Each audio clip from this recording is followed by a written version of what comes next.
This is an audiobook created by Relay Publishing, who own exclusive copyright to the story in all territories and formats. For more information, please go to our website, www.relaypub.com. We hope you enjoy. The Cowboys' Forgetful Bride, Brothers of Cooper Ranch Book 1. By Leslie North. Chapter 1. Sawyer. Bella Whitmore stood on the opposite end of the art gallery and stubbornly pretended not to notice him. Over the last year she had gotten extremely good at pretending, Sawyer thought to himself. A man less versed in their game might mistake the New England goddess's inattention for actual disregard. Everything about her drew his attention, her lush red lips poised neutrally, her slender body perfectly poured into her scarlet dress, her wineglass held effortlessly aloft, as if the expensive nectar she drank was as light as air. Her copper hair cascaded down her bare back in glossy, glamorous waves, drawing a curtain over her naked shoulder blades without ever quite concealing them. She had a lot of nerve to show up looking so goddamned gorgeous and not deign to give him the time of day. Sawyer Cooper liked nerve. Their game had been going on for the better part of a year now. Function after function, they would circle each other, or more accurately, he would circle, like a wolf closing in on an unsuspecting pronghorn, and when he had all but backed her into a corner, she would finally turn to acknowledge him with a show of polite surprise. God, their game of cat and mouse turned him on more than he had ever imagined it would. He'd been crossing paths with her since he settled in Boston, and she was one of the reasons he'd stayed so long, even enduring stuffy events like this one. He liked to keep his distance from Montana anyway, and the family business he wanted no part of. The Country Coop chain of farm stores was his family's legacy. It was an empire, all right, but in a family of 3 brothers, could you ever really be the undisputed king of it? No, Sawyer wanted to make his own waves in the world, and that meant divorcing himself completely from Country Coop and its redneck reputation. Sawyer wanted a lot of things, but he had never wanted to bed a woman as thoroughly, and hopefully repeatedly, as he wanted to bed Bella. Problem was, the vixen knew it. How could she be oblivious, when Sawyer himself made it so obvious? He had done everything except outright ask her for a romp between the sheets. He still had some shred of pride, despite Bella's persistent ability to test it. Looking like that, tonight just might be the night she brought him to his knees. Tonight's art opening was an ever-evolving carousel of Boston's most prominent art aficionados. Of the 200 or so guests milling about looking at the wild horse exhibit, Sawyer was probably the only one who had been anywhere near a real Mustang. He was aware of the stares he was getting and quietly preened at them. He didn't mind being a part of the exhibit. Besides, he knew he looked good, and what he looked best in was the western shirt and buckle and boots, dressed head to heel like a cowboy who had just come off the circuit. His attire tonight was a calculated choice and one that he intended to work in his favor. He could tell from the female attention he was getting that it was already working wonders with the ladies. Whether or not it would work with one beautiful lady in particular remained to be seen. Regrettably, Sawyer had other game he was after tonight. He waited until he saw the curious flash of Bella's eyes on him. She wondered about his delay in approaching her, but as always, refused to break away from what she was doing and pursue him herself. Sawyer allowed himself one last obvious visual drink of Bella, before he turned to stalk another Whitmore across the room. This specimen was far less lovely. Tristan Whitmore was Bella's esteemed father, and the captain at the helm of Whitmore Shipping. The CEO was a tall man, though not as tall as Sawyer, and sturdy as the marble pillar he casually leaned against. He straightened when he noticed Sawyer approaching, the bored, inebriated glaze that had come over his eyes appearing to vanish. Tristan Whitmore's face was square, grim, and ugly, but commandingly, fascinatingly so. It was a lot like his personality, Sawyer reflected, as he now stepped directly into the path of said personality. Great show tonight, he commented as he slipped in beside Mr. Whitmore. I feel the hard reality of the West has really been captured by the show's selections. Coming from a man like you, I'd say that's the best review one of our fine Boston artists can hope for, Mr. Whitmore returned. Sawyer inclined his head. How are you, Sawyer? You look good. You look the same, sir. He aimed a suggestive glance at what he calculated to be the man's 4th glass of wine. Business could be better, Whitmore grunted. Sawyer knew exactly what he alluded to. Whitmore Shipping had recently launched a viral campaign that had gone down in flames when an internet sleuth very embarrassingly called out their covert attempts to appeal to a younger demographic. Now the younger demographic was tearing them a new one across every available social media platform. "Your press could be better, you mean," Sawyer corrected politely. Whitmore had offered him as good a segue as any, and he took it now. He knew the other man didn't like to beat around the bush. "Sir, I can't help but feel that, given the evening's decorations, now is as fine a time as any to approach you with my own particular solution to your problem." He doubled down now on his Montana twang, knowing that in this instance it might actually improve his chances of being persuasive. "I'm telling you that farm to you, my new take on the old farm-to-table premise, is exactly the type of project your company needs to wed itself to right now." "Remind me what you're talking about, boy," Mr. Whitmore said as he sipped his wine. His eyes were trained on a picture of horses surging through a flooding canyon with the waves at their fetlocks. Sawyer didn't let the other man's drunken distraction deter him. "Think of it, a virtual farmer's market that's only a mouse click away for any city slicker, on either coast. They fill up their shopping cart, check out, and the food is delivered farm fresh to their door with a 2-day shipping time." 2 days. Mr. Whitmore echoed. Sawyer nodded. "That's where Whitmore Shipping comes in. I've got access to the farmers and their food.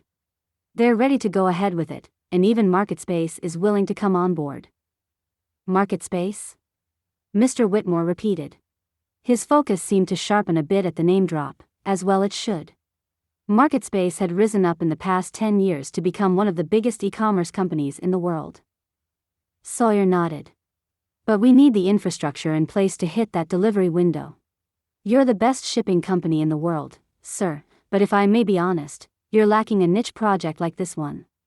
Coming on board with us is the first significant step toward helping the world forget your company's recent marketing gaffe. If you want to reach the younger demographic, you can't market to them against their will. Go the way of culture, food culture. Farm fresh culture." Mr. Whitmore laughed lustily in the way that only old money could. "Sawyer, my boy, you've taken on way too much. You're promising more than you alone are capable of delivering. Trust me, I know, delivering is my business. Since we're being honest, I'm going to tell you you're a fool to take on such a risk." Sawyer bristled. "Actually, I've already spoken to Bella about." "Ha! Bella." Mr. Whitmore ejected the name of his daughter as if it was something he needed to clear out of his throat. "Bella is the same way. She spends all her time preparing to do a job I'd never ask a woman to do." All her time is still an understatement, Sawyer thought. "She's spent an entire life trying to please you." He noticed Bella over Mr. Whitmore's right shoulder. She stood closer to their conversation than he remembered, still politely engaged in her own discussion, but Sawyer could swear that her head was angled slightly toward them. She was eavesdropping, and hearing every sexist word that fell out of her father's mouth. "Little lady actually thinks she'll be named CEO of my company." Mr. Whitmore grunted and raised his wineglass to his lips. Sawyer thought the other man had already drunk more than enough but said nothing. He unfortunately found himself aboard the runaway train that was Tristan Whitmore's nasty stream of consciousness. "As a cowboy, Sawyer, I'd expect you to understand the place women occupy in our society, and it's not in the boardroom. Yes, women have their place, and Bella needs to learn that." Sawyer took a long swig of his whiskey. It burned him up on the inside as much as Mr. Whitmore's words did, but in the aftermath of being subjected to old New England philosophy, it was a purifying fire. Over Mr. Whitmore's shoulder, he noticed Bella's face flame as scarlet as her dress before she turned away. If she had been planning to enter their conversation at some point, her plans had clearly changed. "You know, Mr. Whitmore," Sawyer said, broadcasting his voice loud enough that the conversations around them suddenly stilled. "That's an interesting take for a businessman. Seems to me that if you go through with that plan, you'd be losing the best person to take your business into the future, and I hope you'll be losing her and her talent for bringing in business to me. Unlike some men, I'm not afraid to let a woman take over." A murmur of astonishment broke out around them. Mr. Whitmore stared at Sawyer as if he had just lapsed into a foreign language, and said something that was still observably insulting. Sawyer deposited his empty whiskey glass on a passing waiter's tray and moved toward the exit. He brushed by Bella on his way out. Her lips were parted, and her thickly lashed eyes flung open in shock. Speechless, Sawyer recognized with some amusement. He had never known Bella to wear that particular expression before. He would have loved to stick around and get to know her look better, but he'd had enough of Boston art galleries for one night. It was enough to make him miss the ranch back home in Montana. Sawyer rarely allowed himself to acknowledge his roots, even privately, in such elite company, but he'd had his fill of New England for a while. It was time to head home. Chapter 2. Bella. Bella struggled against the darkness. As she fought to awaken, she was gripped by the singular, panicked sensation that she had been fighting for consciousness all along and was only just now beginning to resurface. What happened? She wondered. And when did I fall asleep? She peeled her eyes open. An ornate ceiling fan rotated overhead, gusting cool air down onto her face. Her cheeks and temples were damp, but it didn't feel like perspiration. She reached up and found a damp towel balanced gently on her forehead. The immediate situation began to solidify, and Bella realized she wasn't lying in her own bed. Where was she? A hotel? Someone else's bedroom? Her head was pounding, but surely she hadn't had so much to drink at the art opening that she went home with someone. Sawyer Cooper's handsome face flashed in her mind. No, Bella thought. Impossible. Even after watching him defend her to her father, there was no way she had given in to the undeniable sexual tension that sizzled between them. It would take a lot more than that for Sawyer to get her between the sheets. Wouldn't it? Hello? She called out. Her voice was a tiny rasp she barely recognized, and the room she had woken in was large enough to swallow it, but at once she heard footsteps approaching rapidly from the hallway. Bella pulled the bed sheets closer. Oh God, she was wearing a nightgown. Bella. Bella was startled to find that it was her personal physician, Dr. Bilson, standing in the doorway. The doctor crossed quickly to the bed as she tried to sit up. Lie back, Bella. You're all right now. We've been waiting for you to wake up. We? Bella asked uncertainly. Is my mother here, too? My father? Where am I? There were so many questions buzzing around her head like gnats that she found she couldn't reach out and seize one to focus on. Who else is here, doctor? She didn't know why that suddenly felt, to her, like the most imperative question to ask. Before Dr. Bilson could respond, a long shadow passed across the frame of the doorway. Bella strained to look past her doctor's shoulder and gasped at what she saw. Sawyer stood in the door. The moment his eyes locked with hers, he crossed the threshold and walked rapidly to her bedside. Bella tried to sit up again, inexplicably drawn to his approach like a ball bearing to a magnet, but Dr. Bilson's gentling hand stopped her once more. Lie back, Bella, her doctor said more firmly this time. Bella, even more firmly, ignored him. Sawyer's golden hair, normally tamed and combed back from his forehead and ears, was a collection of natural cowlicks that almost translated as curls. He looked rumpled, maybe even fatigued.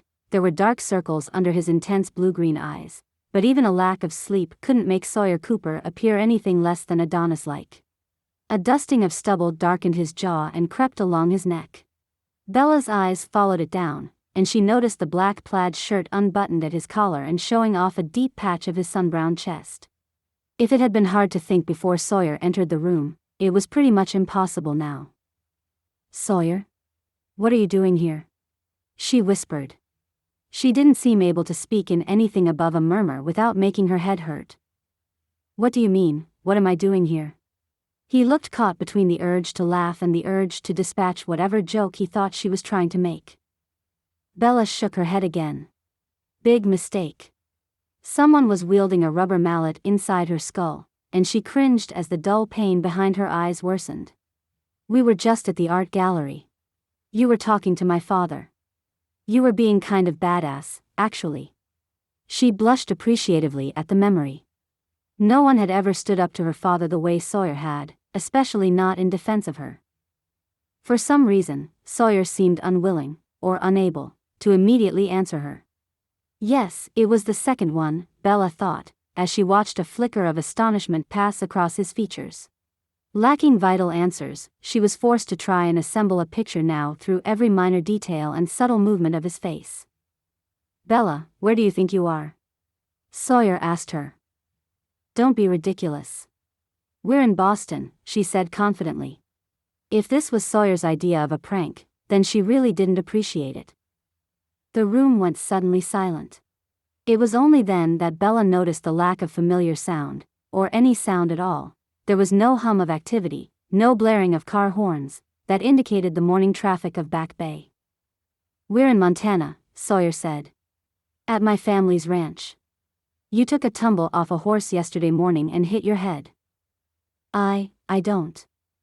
I don't remember any of this. She wanted to scream. I was on a horse? Was the pathetic question that managed to eke out past her trembling lips. After a fall like hers, it's perfectly natural to experience some memory loss, Dr. Bilson was saying, but Bella could barely hear him through the sudden, panicked ringing in her ears. It's uncommon, of course, but not unheard of. I was told the doctors at the hospital discussed the possibility of it with you, Mr. Cooper, before I flew in. Are you saying Bella has amnesia? Sawyer demanded through clenched teeth. Stop talking like I'm not here. Bella tried to force her voice louder, but even a whisper shout made her head ring. What the hell happened to me? Her eyes shot between Sawyer and Dr. Bilson, desperate to make sense of what they were saying. A sharp pain flared in her forehead as a result of the rapid eye movement, and she touched her temple with a wince. Her fingers pressed a tender spot covered by a bandage. She drew her hand away and stared at it as if it might be covered in fresh blood. Sawyer swooped in. He dropped down into the chair by her bedside and reached for her, but she cringed back. Sawyer had never reached for her before. He only barely acknowledged her half the time at parties. It was all part of the game. When had their relationship, and the rules, changed so drastically? Where had she been? Bella, it's been a month since the art opening in Boston, Sawyer murmured. The unfamiliar room tilted suddenly, violently, and for a moment Bella feared she would black out again. She had never been one to faint, and considering she had just spent the last 24 hours unconscious, she definitely wasn't eager to do so now. An entire month? An entire month? She echoed the thought into the room. An entire month? I can't remember anything. She stirred beneath the blankets. Her limbs were all there, but they suddenly felt foreign, like somebody else's. Was it her imagination, or were her calves more muscled, her inner thighs and stomach tight, as if she really had been riding a horse? But a horse made of what? Vapor? She couldn't remember what color its coat had been, couldn't remember its name. She didn't even know how to ride a horse. Bella let out a small, distressed cry, but then Sawyer really was there. His arms encircled her and pulled her in against him, indelicate and impulsive. She heard Dr. Bilson protest, but he seemed a long way away. The warmth of Sawyer's embrace encased her completely. You're all right now, Bella, he crooned. You're all right. He's talking to me like I'm one of his brother's prized horses, Bella thought, and she hated that it worked so well. She had never heard Sawyer Cooper speak so softly to anyone. She had heard him schmooze, of course, and ingratiate. God knows she had heard him flirt more times than she cared to admit, and with more women than just herself, but his tone was so strikingly different now that she couldn't help but listen. Relief flooded through her as he continued to murmur low, sweet nothings, and she caught herself leaning into the caress of his fingers as he smoothed a strand of hair from her temple. She didn't fall into his eyes so much as she allowed herself to sink unresistingly into them when she saw that he meant every word of what he was saying. The panicked beating of her heart subsided, though her pulse picked up again the next instant when he took her hand in his. He gripped it tenderly, and Bella was surprised to find her first impulse wasn't to deflect the gesture. She let the solid warmth of his palm engulf her own completely. Calluses? The tips of her fingers brushed hesitantly along the creases of his hand, exploring. The surprises continued. The look in his eyes when he drew back was almost too much to bear. Bella had no idea why Sawyer Cooper was looking at her like she was the only thing that mattered in his expensively furnished room, but it wasn't unpleasant. In fact, it made her cheeks heat self-consciously beneath his stare. Before she could defuse the situation by asking if there was something on her face, or worse, dare him to act on whatever it was he was thinking, the hovering doctor be damned, she felt Sawyer twist something around her finger. Bella glanced down at their joined hands. A giant, glimmering diamond adorned her ring finger. Sawyer fidgeted with the band again and didn't appear to realize he was doing it. Dread pooled in her stomach, which then opened up and became a sinkhole. "Sawyer?" Bella asked unsteadily. "Did I get married? Who am I married to?" Sawyer glanced at the doctor, then turned back to her. "Me, Bella. You're married to me." Chapter 3. Sawyer. There were two great things about stables: the work never ended, and all the doors were built sturdily enough to be slammed. It was the natural place for Sawyer to retreat to after Bella's disastrous awakening. The horses had been turned out in the east pasture for the evening, otherwise he would have restrained himself. Now that the only creatures left to spook were the ranch hands, he went to town. He slammed the office door, the sliding stable doors, and the stall doors. He kicked buckets and old saddles and clods of dirt out of his way. He still felt he was being industrious, even if he interrupted the hands' chores every time they scrambled to get out of his way. He had been in the kitchen of the main house, taking a break from the barn, before the call from the doctor brought him pelting up the stairs to the bedroom. It only seemed natural for him to return to work now, and a part of him he wouldn't acknowledge couldn't bear the thought of remaining in the same building as a wife who didn't remember him. "Chill out, Sawyer," he tried to reason with himself, as he blasted a partially cleaned stall with way more water than was strictly necessary. "It's not like Bella's completely forgotten you." No, he thought venomously back at reason. It's only the important parts she's forgotten. He had been away from the ranch for a long time, but the staff still knew enough to avoid him when he got like this. At least, Sawyer assumed they did. He forgot that despite his brother Maxwell's fair-handedness with his employees, turnover did still tend to happen. "How is the little lady, Mr. Cooper?" A red-headed hand leaned up against the stall beside him and took a long chug from his water bottle. Sawyer switched the hose off, wiped his brow, and squinted as he groped for a name. Tick, he thought. Tick was one of Cooper Ranch's newer hires, but he had years of experience handling horses all over Montana. Sawyer wondered if the other man was just overfamiliar because he assumed all the Mr. Coopers who came and went from the ranch were of the same temperament. If Tick was in for a rude awakening, Sawyer didn't want to be the brother to give it to him. He reined in his temper now as best he could. "Doctor still needs to run some tests," he responded through gritted teeth. What he had intended as casual conversation came out as more of a snarl. Tick didn't appear to take offense. "She got knocked pretty hard when she fell off Adelaide." "She got a concussion?" "Yeah. And worse." Sawyer gathered the hose up and yanked it along to the next stall. "She'll need time to recover." In truth, Sawyer was still having a hard time wrapping his head around Bella's memory loss. He had fallen off plenty of horses growing up. How could a bump on the head result in a person forgetting such a profound life event? What if their marriage hadn't made an emotional impact on her at all?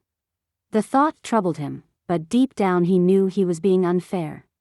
Worse, he was being insecure, and he cursed himself for it now.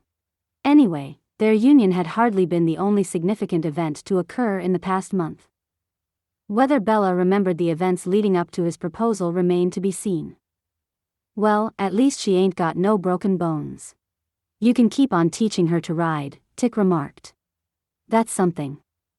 "Glass half full, right?" Sawyer muttered sarcastically, but again, Tick didn't appear to take offense. "We were so close to closing this deal. We were about to become a branded member of Market Space, for God's sake. I need her at the top of her game. And I told myself all along not to rely on a partner." He cursed himself again. He knew his words and thoughts were completely insensitive, that Bella hadn't struck her head on purpose, but he couldn't help it. Now that he knew she was all right, his relief kept souring to frustration. Waking up with no memories was the worst thing that could have happened to them at a time like this, and focusing on their resulting business trouble was a lot easier than thinking about how cold his wedding band suddenly felt around his finger. "Now hold up a minute," Tick said. Sawyer realized he was yanking uselessly on the hose to get more leeway, when there was a knot in its coils nearly the size of the one that had come to exist permanently in his stomach. Tick stooped to work out the kink for him. Don't tell me you married her just as a means to a business end. We all know better than that, another voice interrupted. Sawyer glanced up, brow furrowing, to find Dennis, possibly the coop's oldest hand, lugging a feed bag from his truck. You never knew Sawyer before he was married, Tick, but I sure as shit did. Bella rounds you out, Sawyer. She blunts your angles. She softens your edges. Yes, I get it already, Sawyer exclaimed. He didn't mean to be rude, especially not to someone who had been around so long he may as well be family, but he wasn't in the mood for a geometry lesson right now. Dennis shook his head, as if to say no, son, you don't get it. The two of you were made for each other. You're already set up to succeed in life just by virtue of finding each other. You don't see that sort of perfect partnership often. Perfect? Sawyer didn't know whether he wanted to shout or laugh uproariously in the man's face. The old hand had no idea how lousy with hurdles the long road to getting Bella to say yes had been. And just when he thought he had jumped them all successfully, the finish line got moved to different continent. Careful, Dennis, Sawyer warned. You might slip and start waxing about true love. You're too young to be this jaded, Dennis groused. What are you now, 18? I'm 28, and there's no way in hell you didn't know that, Sawyer said stiffly. He tried to ignore the fact that Tick, posted up against the barn wall with a fresh water bottle, was grinning from ear to ear at their exchange. Well, time to cowboy up and start acting like a man, Dennis responded. A married man. From where I'm standing, Bella's the best thing that ever happened to you, boy. Cowboy up. Couldn't Dennis see that's exactly what Sawyer had been trying to do before he decided tying his future to Bella's was a good idea? He'd lived his whole life up until this point following the cherished old edict and going it alone. It was only when he let his guard slip and relied on somebody else that it all came crashing down around him. Nothing that had happened to Bella was her fault. Hell, Sawyer blamed himself, if anyone, but that didn't change the fact that she had left him up shit creek without a paddle. She was too fragile in her current state. She was to be protected, not counted on. He would have to go it alone again. Besides, Dennis concluded as he spun his pitchfork, I credit Bella for being the reason you decided to come home for a visit in the first place. I was comin' back to visit anyway, Sawyer protested. He hated that arguing with Dennis made him sound exactly like the boy the other man saw him as. Been a few years already, Dennis pointed out. When were you planning on it? Sawyer hung his head. The fire that had previously fueled him to slam barn doors and bark orders at hands had diminished to a sad, guttering flame. I've been busy. His excuse sounded pathetic, even to him. He went on. I know I've been out there in the world a bit, but you can't think my ties to the ranch are that undone. Dennis laid a fatherly hand on his shoulder. I'm proud of you, son. You bet Robert's lookin' down on you from above, and he's proud of you, too.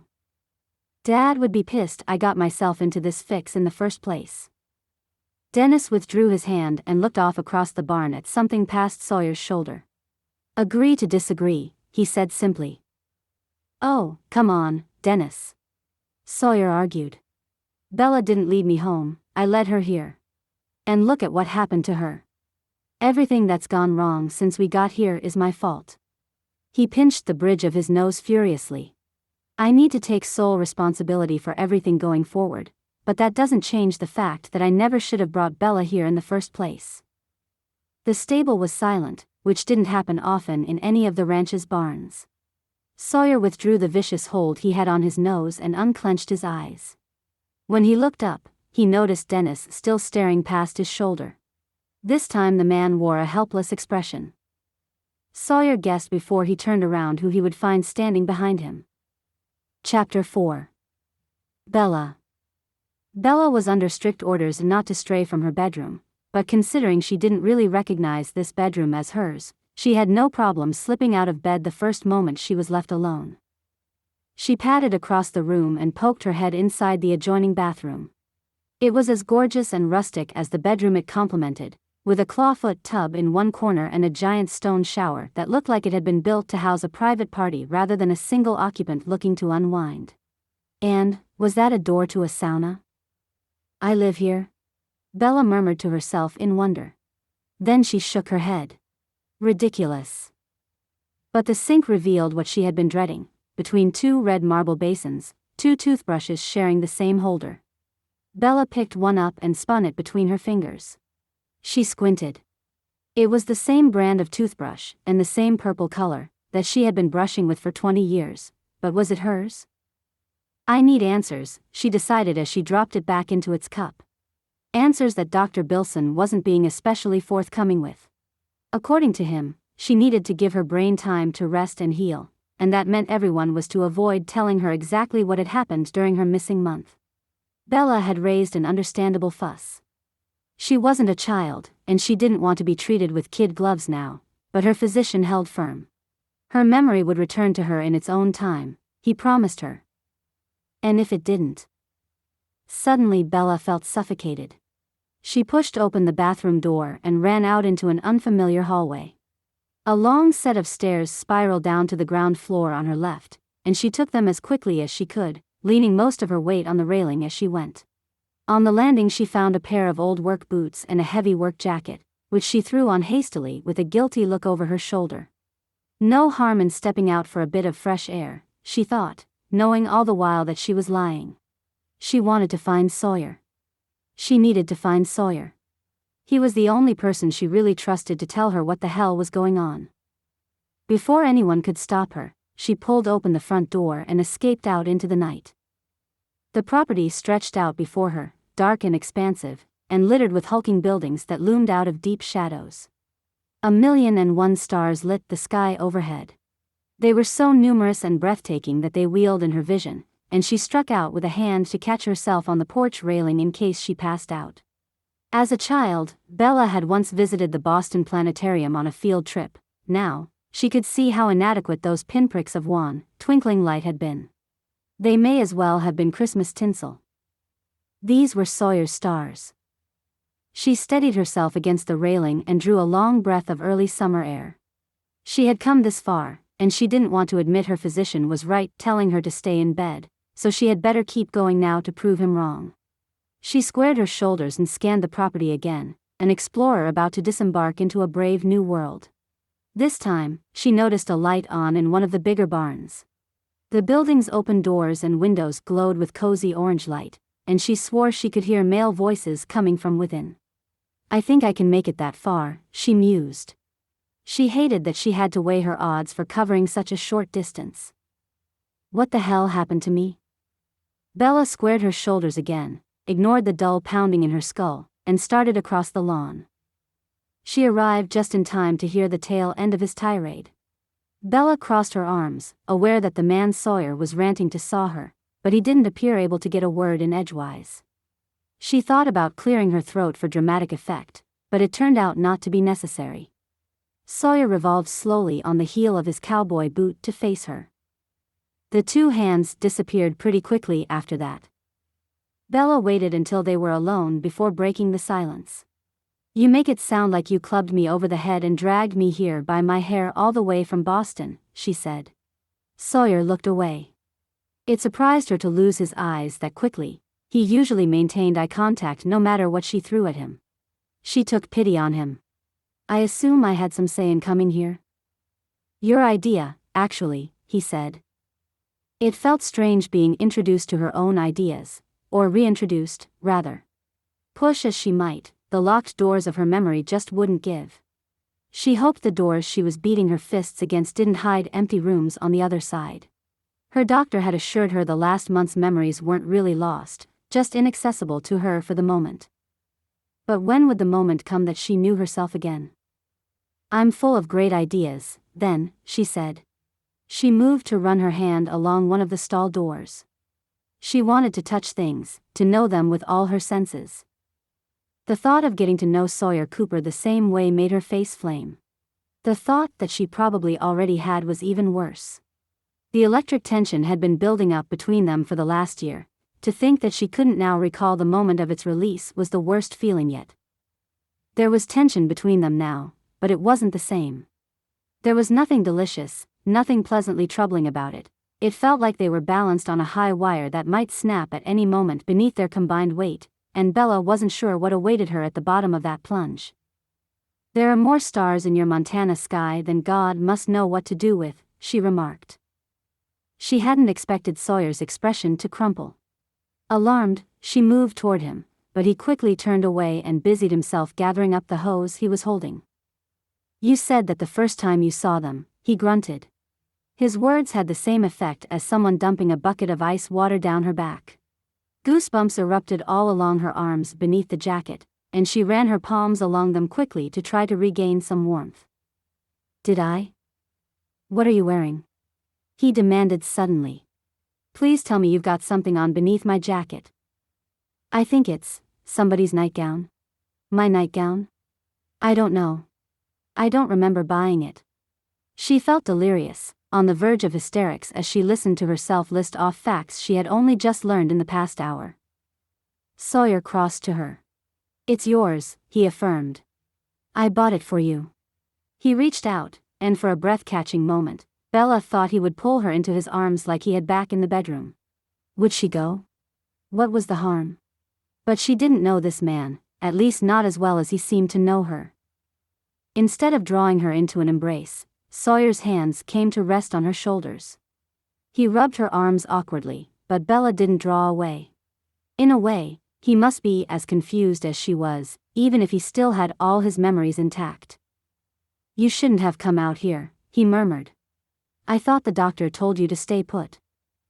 "I have a feeling people are going to be telling me a lot of things in the coming days," Bella muttered mutinously. She didn't pull away from him, though. Once again, she was struck by how comfortable she was having him close. "In fact, I'd appreciate it if you told me everything." Sawyer drew back from her then, although he appeared to do so reluctantly. "I can't. Doctor's orders." "I'll help you where I can, Bella, but you're supposed to piece it together on your own, when your brain is healed and ready to process again." "Are you saying my brain is broken, Sawyer Cooper?" "Your words, not mine."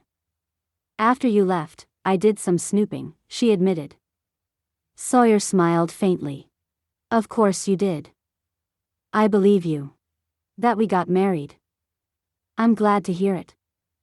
"I just want to know why," Bella pressed. "Can't tell you why," Sawyer replied as he steered her towards the door. Bella dug her heels in to stop him, but his grip on her was too gently insistent. "Come on. Let's get you back to your room." "Don't you mean our room?" she asked, but Sawyer didn't respond. The Montana night plunged his face into shadow as they walked across the yard together. It was only when they were back in the bedroom Bella had woken up in that she saw what he intended. She seated herself on the bed. She would never admit how good it felt to sit again after so little exertion, and watched as Sawyer pulled a duffel bag out of the closet and began to empty his dresser drawers into it. "What are you doing?" she asked quietly. "I've been thinking it's probably better if I move to the room next door for a bit." He didn't turn around to face her as he said it. "Give you some space." Bella's mouth went dry. It only made sense, didn't it? Even if they were married, had she expected to sleep in the same bed as Sawyer, right next to Sawyer? Bella brushed hair off her forehead and glanced down as he continued packing. She tried to convince herself the sudden spike in her temperature, the heat she felt surging into her cheeks, was a result of coming in from the chill evening. She slipped out of his jacket and laid it beside her on the bed. When he reached for it, she laid her hand tentatively on his. "I don't want you to move your things out, Sawyer." "You want me to stay here with you?" His eyebrows shot up in surprise. Bella shook her head furiously. "No. I'm not ready for that yet. I'd like to sleep separately, but..." She nodded toward his half-packed duffel. "I was just thinking if you left all your things here, it might help jog a memory or two. I don't know. I really don't know how this whole thing works." "I think that's what we're waiting to find out." Sawyer sat down beside her on the bed. Bella broke contact with his hand. She hadn't meant to keep it there that long to begin with. Sawyer sighed heavily and ran his hands through his hair. Why am I here, Sawyer? Maybe steering clear of their surprise marriage was a better way to extract answers from him. Bella drew her knees up and banded her arms around them. Sawyer sighed again and rose. Here. Lie back down. Makes me nervous that you were on your feet at all to begin with. I'll lie down if you tell me why we came to Montana together, Bella said, even as she slipped obediently beneath the covers he held aloft for her. Sawyer chuckled. Always in a mood to negotiate. He gazed at her for a long moment. Bella sat upright against the pillows and crossed her arms. His eyes flickered down for a split second before he appeared to catch himself, and she realized that in trying to show her defiance, she had unintentionally pushed her breasts together. The slinky nightgown presented them well enough already with her assistance. In part, we came here to pursue a business opportunity. Bella nodded. That makes sense. I checked my text messages earlier. Yes, I know the doctor advised against it, but my friend Shannon's been trying to confirm a meeting with MarketSpace tomorrow. I told her yes. I didn't know what else to do, when she mentioned it was something all three of us had been looking forward to for weeks.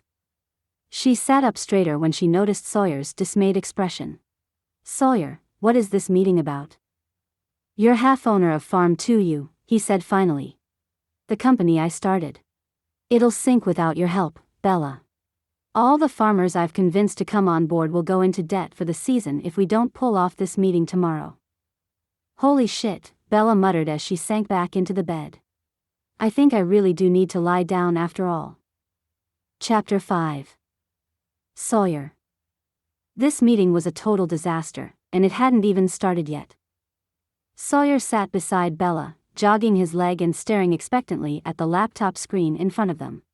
The office at the farmhouse was enormous, with an immense polished oak conference table circled by 13 black leather chairs. They sat together at the head of the table, not sharing the same chair, of course, with 2 untouched mugs of coffee steaming beside them. So, Bella began hesitantly. They'll call us? She had asked the question at least 3 times already. Yes. Sawyer shot a glance at the clock overhanging the office doorway, then checked his watch for good measure. They still had 5 minutes. Bella might mistake his obvious jitters for anxiety about their important meeting, but in all honesty, they were a combination of a lot of things. Sawyer had already helped himself to 2 cups of coffee. For one, like a good cowboy, he rose with the sun, but he still required a little bit of early morning stimulation to get him going. What Bella didn't know was that he had paced outside her door after the 2nd cup, until the telltale sounds of a body rousing from within had sent him skulking back downstairs like a guilty stalker rather than a perfectly legitimate husband. Now, Bella watched him engage the point of his pen, in and out, by bouncing it on the surface of the table. Are you sure Shannon doesn't know about your accident? He asked her, just to get the attention off himself for a minute. Yes, Bella confirmed. Why? Is there something I should know? You keep trying to mine me for information, Sawyer noticed with a small smile, his first of the morning. It isn't going to work. You're just exhausting yourself. What I find most exhausting is all the secrets being kept around here. Bella collapsed back into her chair with a sigh. How am I supposed to remember what it is I'm supposed to remember if nobody gives me a clue about where to start? Sorry, Bells. Doctor's orders. Bells? She repeated uncertainly. Her blue eyes hunted his face, appealing to him without words, and just for a moment, Sawyer slipped. Maybe Bella was right. What harm could there be in trying to jog her memory? Bells, he confirmed in a quiet voice. It's my nickname for you. Then, against his better judgment, but fully listening to the yearning of his heart, Sawyer reached for her knee beneath the table and cupped it reassuringly in his palm. Bella's reaction to his touch was instantaneous. Her knee jumped as if he'd struck a reflex, and she moved it out from beneath his hand. Sawyer was left with nothing to hold but cold, empty air. I should be used to it, he thought as he drew his hand back. He wanted to smile to let her know it was all right, but the skin around his mouth was tight, and the muscles necessary suddenly didn't work properly. He leaned in to grab his coffee, hoping Bella wouldn't notice his wounded expression. His hopes went unfulfilled, the theme of the past week. Sawyer. She reached for him tentatively. Sawyer paused, still holding his mug, and his heart climbed into his throat. He held perfectly still as he waited for the moment her fingers alighted on his own. His laptop rang with the shrill trill of an incoming call, cleaving through the moment like a bolt of lightning splitting a tree. Bella jumped again. Her fingers fled from his own, as if she were a guilty child caught with her hand in the cookie jar. She glanced around frantically for the source of the ring. Hit accept. He momentarily considered taking away his wife's coffee if she was already so on edge. I haven't forgotten how to use Skype, Bella retorted. She reached forward and tapped the touchpad, then quickly sat back, hands pinned between her knees. Sawyer wondered if he could get away with reaching for them beneath the table but decided against it at the last second. Sitting next to his wife presented too many temptations. Bella. Shannon's round, friendly face popped up on the screen. Sawyer. So good to see you. Right back at you, Shay, Bella replied.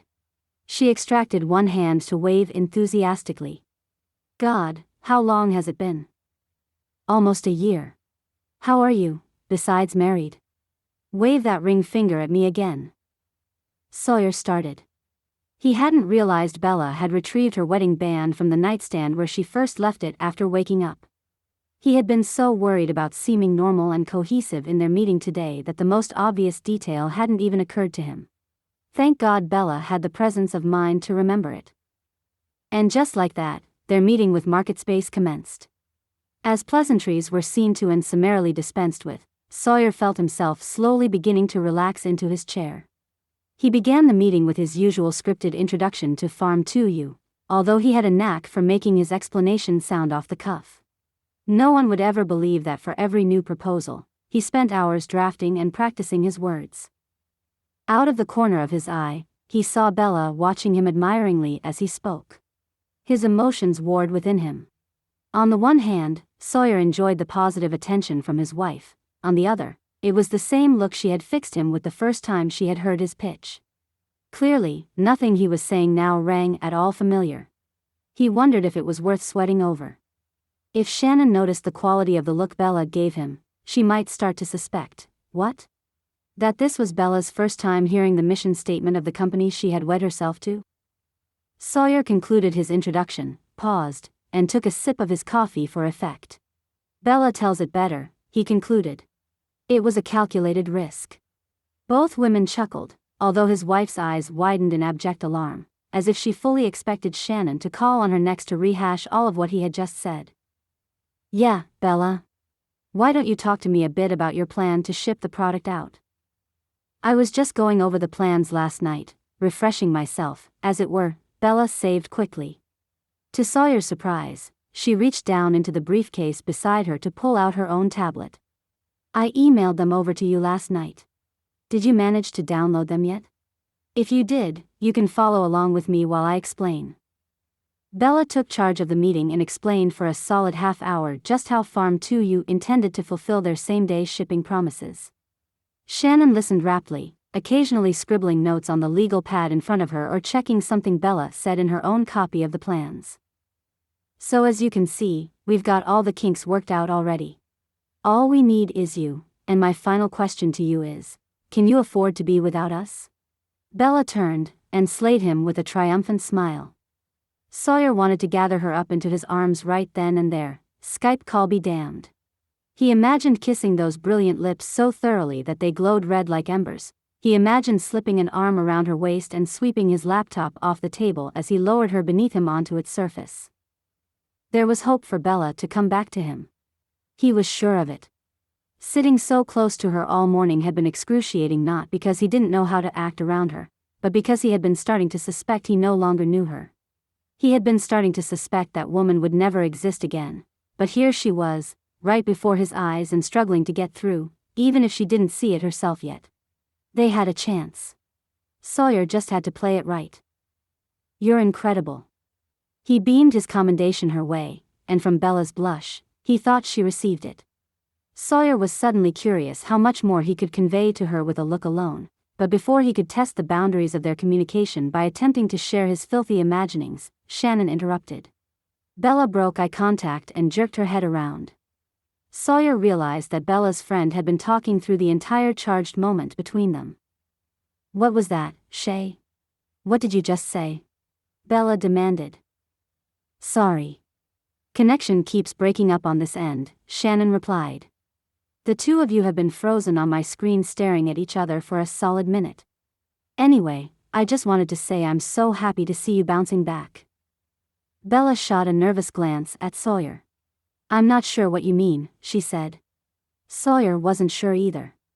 Was it possible that news of Bella's accident had already gotten out, despite his efforts to keep it confined to the ranch? Sudden dread pooled in his stomach as he realized what Shannon was referring to. "Oh, shit. Sorry," Shannon said. "I know the wound's still gotta be fresh. I know I wouldn't be recovering any time soon if my father had cut me out of the family business." Chapter 6. Bella. Bella. Sawyer rapped loudly on the bedroom door. She could hear the telltale rustling of the ranch's cattle-dog duo weaving between his legs out in the hall. Occasionally one of them whimpered and rose up to scratch the door frame and plead for entry alongside their master. She turned over and buried her face in her pillow. The past 3 days had gone something like this. Bella's physician had gone home, but not before reassuring her that swimming vision and lingering headaches were a normal part of the healing process. Since the meeting with Shannon, and the news of her father all but disowning her, Bella had confined herself to their bedroom and refused to come out, only answering when one of the sympathetic household staff brought her meals. Her breakfast, lunch, and dinner trays were always accompanied by a small vase of fresh-picked wildflowers.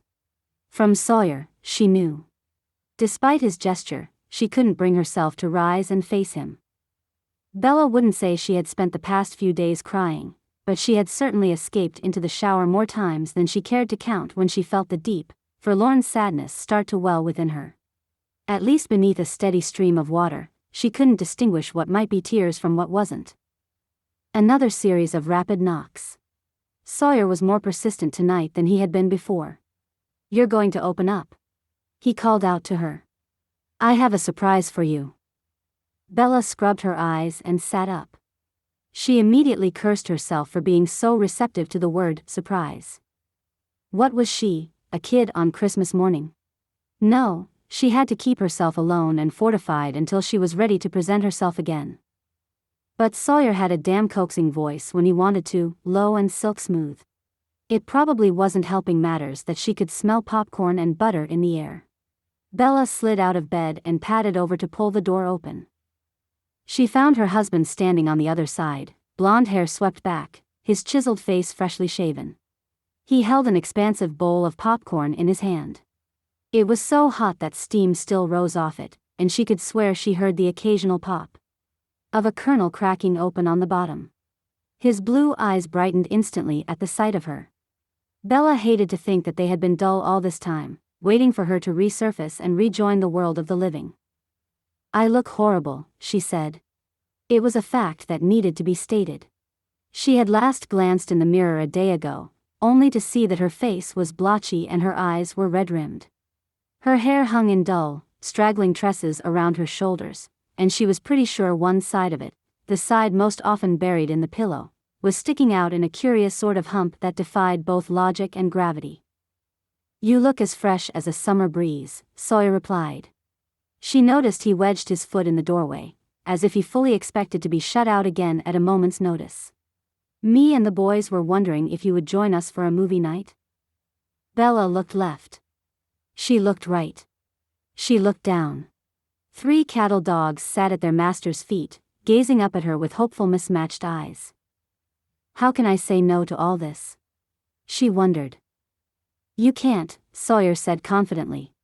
"That's what I was banking on." Bella joined the pack as they descended the stairs together. She gasped when they made it to the living room, then burst out laughing helplessly. The dogs leapt and barked excitedly, and Sawyer drew back as if to gauge whether or not her expression was a good thing. He had laid out half a dozen blankets on the couch and ringed the nest with pillows. There was a platter arrayed with exquisite-looking chocolates, elevated above dog level, she noticed, laid out on the table beside a rainbow profusion of more hand-picked wildflowers. A bottle of red wine and 2 sparkling glasses stood beside it. 3 stacks of DVDs, piled taller than the bottle, greeted her with their titles facing toward her. Bella could discern even from a distance that most of them were chick flicks. "I can't take all the credit. Or the blame, if you think it's too much," Sawyer admitted, as she explored this latest layout of the entertainment room. "Maxwell was the one who recommended I try a movie night. I know it's cliché, but..." "It's perfect," Bella interrupted him. "Really? But she couldn't get the word touched past her lips. She picked up one of the chocolates and turned it over. It was shaped like a hedgehog, and when she bit into it, the nutty taste of hazelnut burst on her tongue. It was so good that she almost started weeping then and there. This was too much. She had never expected something like this from Sawyer of all people. But might she have expected it before? How well had she really gotten to know her husband in the past month? Should she really be so surprised that he was capable of something as wonderfully thoughtful as this evening? "Wine?" Sawyer offered. "God, yes. That's the only thing that's been missing with my meals these past few days." Bella sat down and allowed herself to be waited on. She watched him pour her glass first, then his, and he eased down beside her on the couch. She took her wine gratefully and mirrored him when he raised his glass. "A toast?" he suggested. Bella bit down on a laugh. "To what, exactly?" "To successfully enticing the East Coast mollusk out of its shell." She smacked him on the shoulder to let him know just how much she did not appreciate the comparison, and a chorus of ecstatic barks followed her violence. The dog settled down quickly at a command from Sawyer. She refused his toast, but took a long sip off her wine, nearly draining it of its contents in one go. Sawyer was ready with the bottle again when she pulled back. "Picked out a movie yet?" he asked as he poured. "Any of them," Bella said. "So long as they feature a supportive father figure. Or preferably, no father figure at all." Sawyer rose and sifted through the piles. Bella looked on in wry amusement. Most of the movies were still in their plastic wrap, and she doubted he had seen any of them personally. Sawyer struck her as the type of man who devoted very little time to sitting down and unwinding with a flick in his spare time, especially not a romantic comedy. She wondered if Maxwell Cooper was the brother with secret knowledge of trashy cinema, or if all of these had been purchased completely at random. It was totally scattershot. It was totally Sawyer. The movie he selected unfolded typically, with 2 attractive people meeting cute and forming a pact to both get what they wanted, all the while denying their obvious attraction to one another. As the story progressed from scene to scene, Bella became more aware of just how closely Sawyer sat to her. It was strange, considering they occupied opposite ends of the couch, but she felt he was well within distance too. "He's not worth it," Sawyer said quietly. "I hope you know that." Bella glanced up from her consideration of his left knee, so close she could reach out and slip her hand down the inside of it. "Who's not worth it?" "Your father." Sawyer turned to gaze at her. The light beamed at them by the widescreen TV flickered and danced across his serious features. "And anyone else who gets in your way. Who tells you that you aren't good enough. To hell with those people. That man may be your father, Bella, but if he won't see you as his daughter, if he won't believe in you and support you in everything you do, then you're better off without him. If you don't mind me saying, . She blinked. Her lips parted, but no sound escaped. She lost herself in the deep wells of his eyes and saw nothing in them to even hint that he didn't believe every word of his claim. "I don't mind you saying," she whispered. Sawyer straightened his shoulders and sank back into the couch. "Because I know it might not be my place to tell you this, but..." Whatever else he had to divulge, she missed out on it completely. No sooner had he set his wine glass aside than Bella had spanned the couch cushion between them, caught his angular jaw with her fingers, and kissed whatever he had been about to tell her into oblivion. The kiss was awkward at first. Bella, lips planted firmly, eyes closed, gave up on gauging his reaction and lost herself in the moment. She could feel his body go rigid beneath her. She hadn't expected Sawyer to tense, to freeze up, when she finally made her move. Judging by the way she caught him looking at her hungrily 24/7, she had expected an instantaneous reception. Even now, with her halfway in his lap, he was still holding himself back. Maybe he had gotten so used to restraint over the past few days he didn't know any other way to be around her. Bella drew back, allowed a shaky breath to escape between them, then dipped in again. This time when her lips touched down on Sawyer's, she threaded her tongue past his teeth and tested their connection. His reaction was immediate. His arms came up to band themselves around her waist, and he pulled her into him. He opened to her, his tongue sliding to tangle with her own. One of them moaned deeply in blissful surrender to the moment, but Bella couldn't tell them apart any longer and wasn't sure who was voicing their approval at the kiss. His hand was hot on her hip and trailed fire up beneath her shirt to skim across her skin. He lay down and pulled her on top of him. Bella broke the kiss suddenly. She pushed his roaming hand away, but before she could lose it completely, she linked fingers with him to show she wasn't calling an indefinite halt to their proceedings. "Sorry, she began self-consciously. "Too fast," he supplied. His own breath came in short bursts, and the strong arms wrapped around her midsection showed no indication of weakening in their resolve to hold her. Bella nodded, then blushed as she lost her gaze in his shirt collar. She was pretty sure it hadn't been unbuttoned when they started.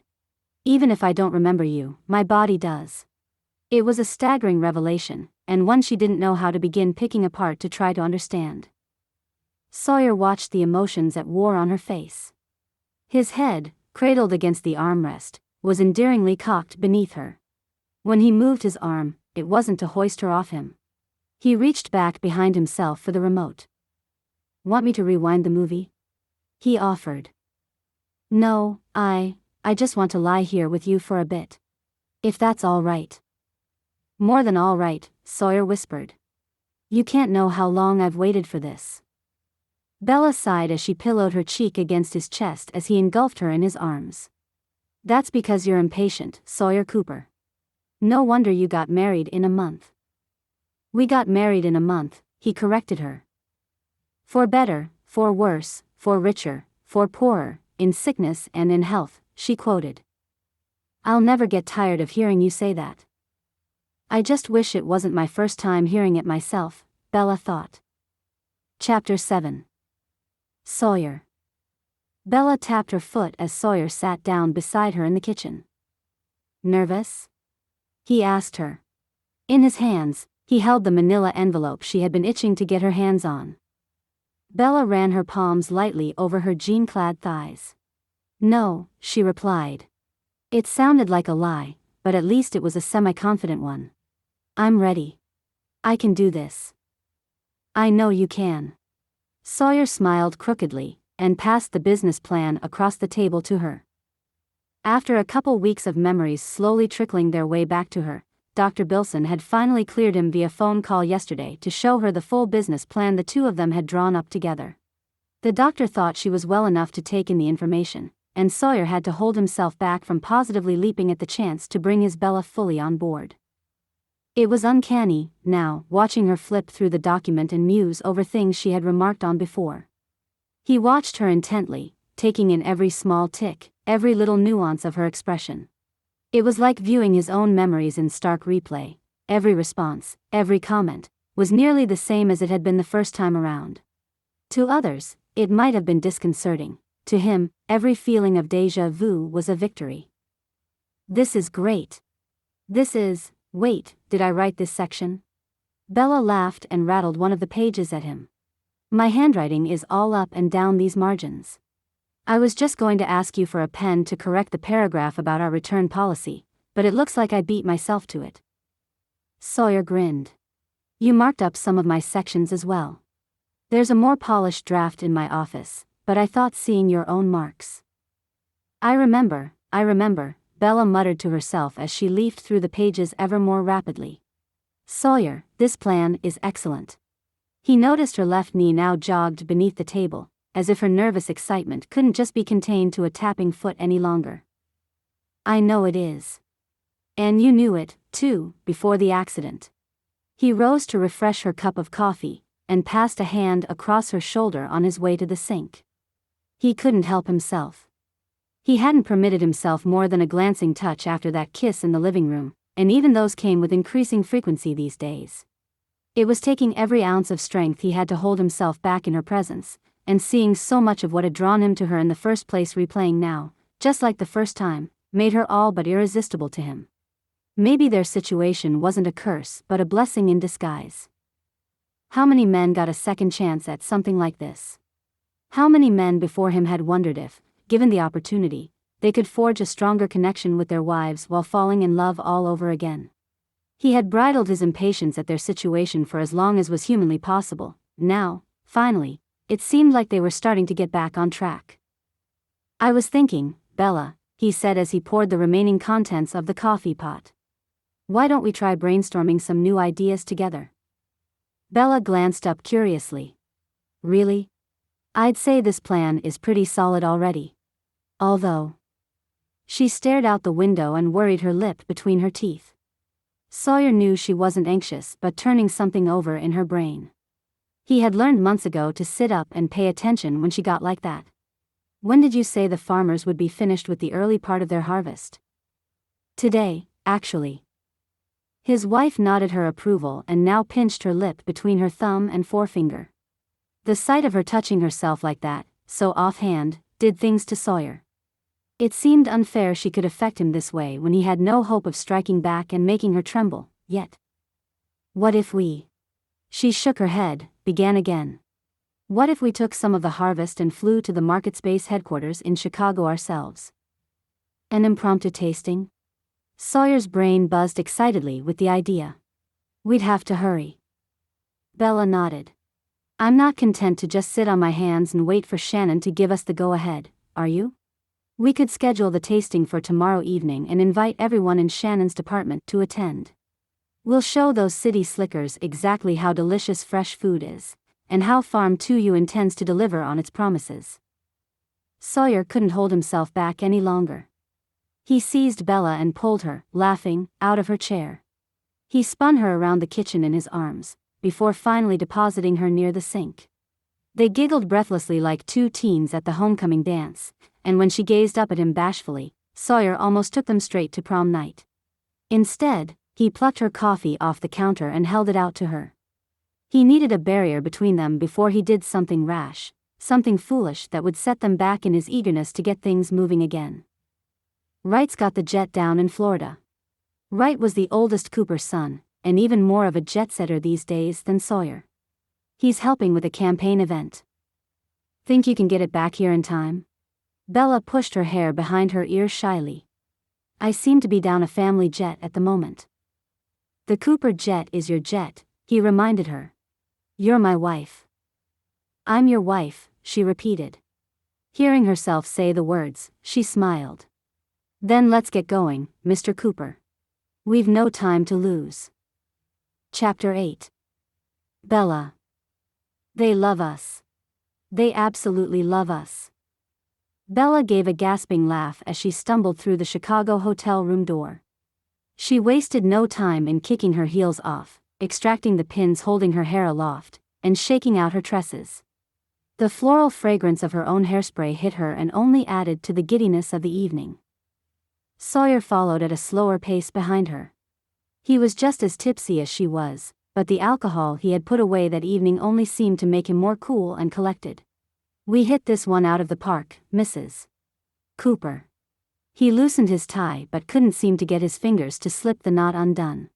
Bella flounced back immediately to help him with it, though he held still beneath her hands. She found that her own fingers fumbled, and she kept accidentally brushing his chest. "As soon as we get the signatures down, we're off to the races," he agreed. His blue eyes shimmered brightly, but Bella thought it had more to do with his own untethered excitement than inebriation. "More wine?" "Yes, please." She knew she was probably going to pay for it in the morning, but she didn't care. Drawing up contracts with MarketSpace was a cause for celebration. The tasting had gone off without a single hitch. In fact, despite the last-minute nature of their invitation, The entire top floor of the Chicago Market Space office had been there to sample the farmers' fresh produce. A gorgeous green garden had been laid out over 3 long tables. Crystalline serving bowls were heaped high with leaves of lettuce and spinach tossed together with fresh herbs.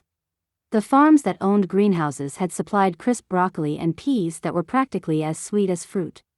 Peppers, carrots, and beets gleamed like jewels piled high on sleek silver platters. It had been a spread worthy of royalty. Sawyer turned back to her with a full glass, but she barely glanced at it. Actually, forget the wine. I just realized there's something else I want more than that. Bella? His met her gaze with a lustful one of his own, but his voice still hesitated on the note of a question. He was holding back. Was he afraid of hurting her? Every line of his lean body seemed to vibrate, but he stood frozen in place, unwilling to reach out and seize what he wanted. It was the first time in her fractured memory that Bella could remember seeing Sawyer this way. She couldn't deny that watching the cowboy rein himself in was sexy as hell. And there were other, more pressing needs that she wasn't about to deny, either. If Sawyer was suddenly too much of a country gentleman to take control of the situation, then Bella had no reservations about doing it herself. She set her glass aside resolutely. The heels would have come in handy right about now, but she could make do without the additional height. Sawyer towered before her, a pillar of Montana-bred muscle, tall with or without his boots on. A thrill chased through her when she imagined him leaving them on, but she didn't have to imagine anymore, did she? Bella placed a deliberate hand around the back of his neck, raised herself up, and kissed him. The expensive wine tasted better on his lips. Her kiss was well-aimed, slick, and sensuous. A part of Bella still wondered if, even after the lost month, she had ever really forgotten the shape of Sawyer's mouth claiming her own. Muscle memory had kicked in days ago in the living room, the moment his lips touched down on hers, and despite everything going on, it had been hard to train her full focus on much else since. Nothing seemed more imperative than giving Sawyer's mouth a generous landing pad. The time it spent talking or drinking or negotiating was time Bella desperately wanted to misappropriate for other wicked projects. The wineglass fell from Sawyer's hand as he reached out to loop his arms around her. He yanked her into him, pinning her against his chest, and his mouth opened to ravish her earnestly. Where first he had been reluctant to kiss her, he now couldn't be satisfied. His glass rolled underneath the coffee table.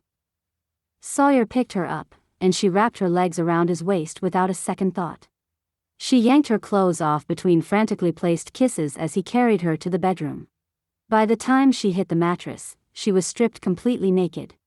Sawyer's dress shirt was hanging off one arm, and she made short work of it, eager to touch the sleek contours of his muscled chest. His abdominals tensed beneath her fingers, but he couldn't keep himself from touching her for long. Bella moaned and tossed beneath him as his hands molded her curves. Hold still, he growled and gave no more orders as his mouth descended on the hollow of her throat. She wanted to do as told, desperately, to better focus on the heat of his roaming hands, but she was no longer in control of her body. Sawyer played her body as skillfully as a musician who had taken years to master his craft. Bella had never known a lover who familiarized himself this thoroughly with every needful inch of her. Her body responded to the memory of touches her mind yearned to recall.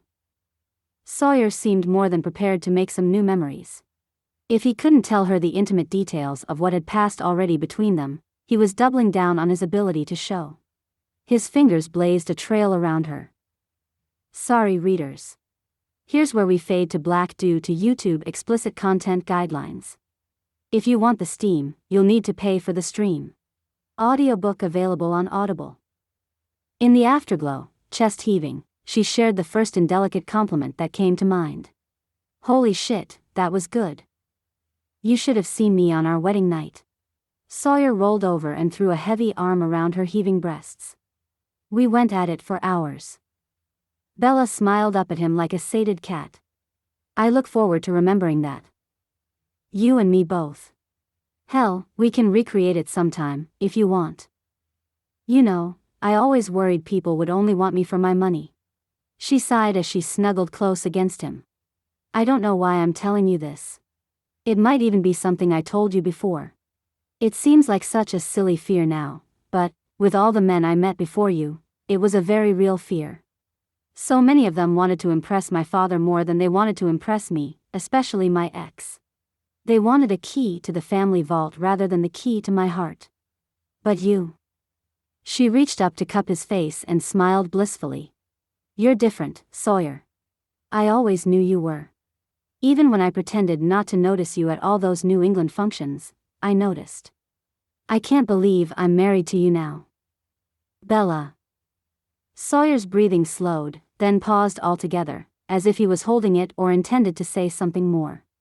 But Bella was already slipping off into warm, glowing unconsciousness, cradled in the arms of the man she could feel herself falling fearlessly in love with. Things with Sawyer were different, and this time, she knew she stood a real chance of being happy in a relationship. There was still so much he couldn't tell her, but in the aftermath of lovemaking, all her worries seemed to matter less and less. Sawyer couldn't reveal everything to her, not yet, and that was perfectly fine. She intended to find it all out for herself. Chapter 9. Sawyer. Pass the syrup, please, Bella requested perkily. Sawyer grinned as he slid the dispenser her way. They had slept late that morning and were currently enjoying a sumptuous brunch at the hotel restaurant. His wife sat across from him, chewing a bite of pancake behind the close-lipped smile she had been wearing all morning. He watched her continued efforts to suppress it and the struggle playing out on her face. Her not entirely successful attempts to keep hold of her composure after their passionate night together only made her more beautiful somehow. They were both freshly showered, and her face, naked of any makeup, was bright and dewy. Her mouth, even without lipstick, was as lush a red as the bowl of strawberries the waiter had brought out for her to enjoy with her pancakes. The last time Sawyer had felt this happy had been in the days before Bella's accident. It was as if sex had completely restored the old Bella's feelings for him. She still didn't know the real reason they had gotten married. Hell, he could practically see it in her expression that she had already come up with her own story in lieu of the facts he was withholding from her. And just like that, the dark thoughts began to circle and dim his enjoyment of the morning. Sawyer watched Bella relish her brunch and tried in vain to recapture the way he had been able to luxuriate in her happiness only moments before, but he kept sinking down, into the lonely depths of the truth that he alone bore. When he remembered her words from the night before, he found himself pushing his plate aside and feigning a full stomach, when in reality he had lost his appetite. You know, I always thought people would only want me for my money. Everything tasting all right, sir? The waiter reappeared at his side. Sawyer nodded and relaxed his expression when he noticed Bella watching him with concern. Yes. Just filled up quicker than I expected. We'll take the check whenever you're ready. I wish we didn't have this meeting. Bella sighed as she dabbed the corner of her mouth with her napkin. I wish we could take the whole day off. Sounds tempting. And I wouldn't mind eating those strawberries off something that wasn't a plate, he thought. He must have accidentally conveyed as much with his eyes, because Bella blushed and glanced down.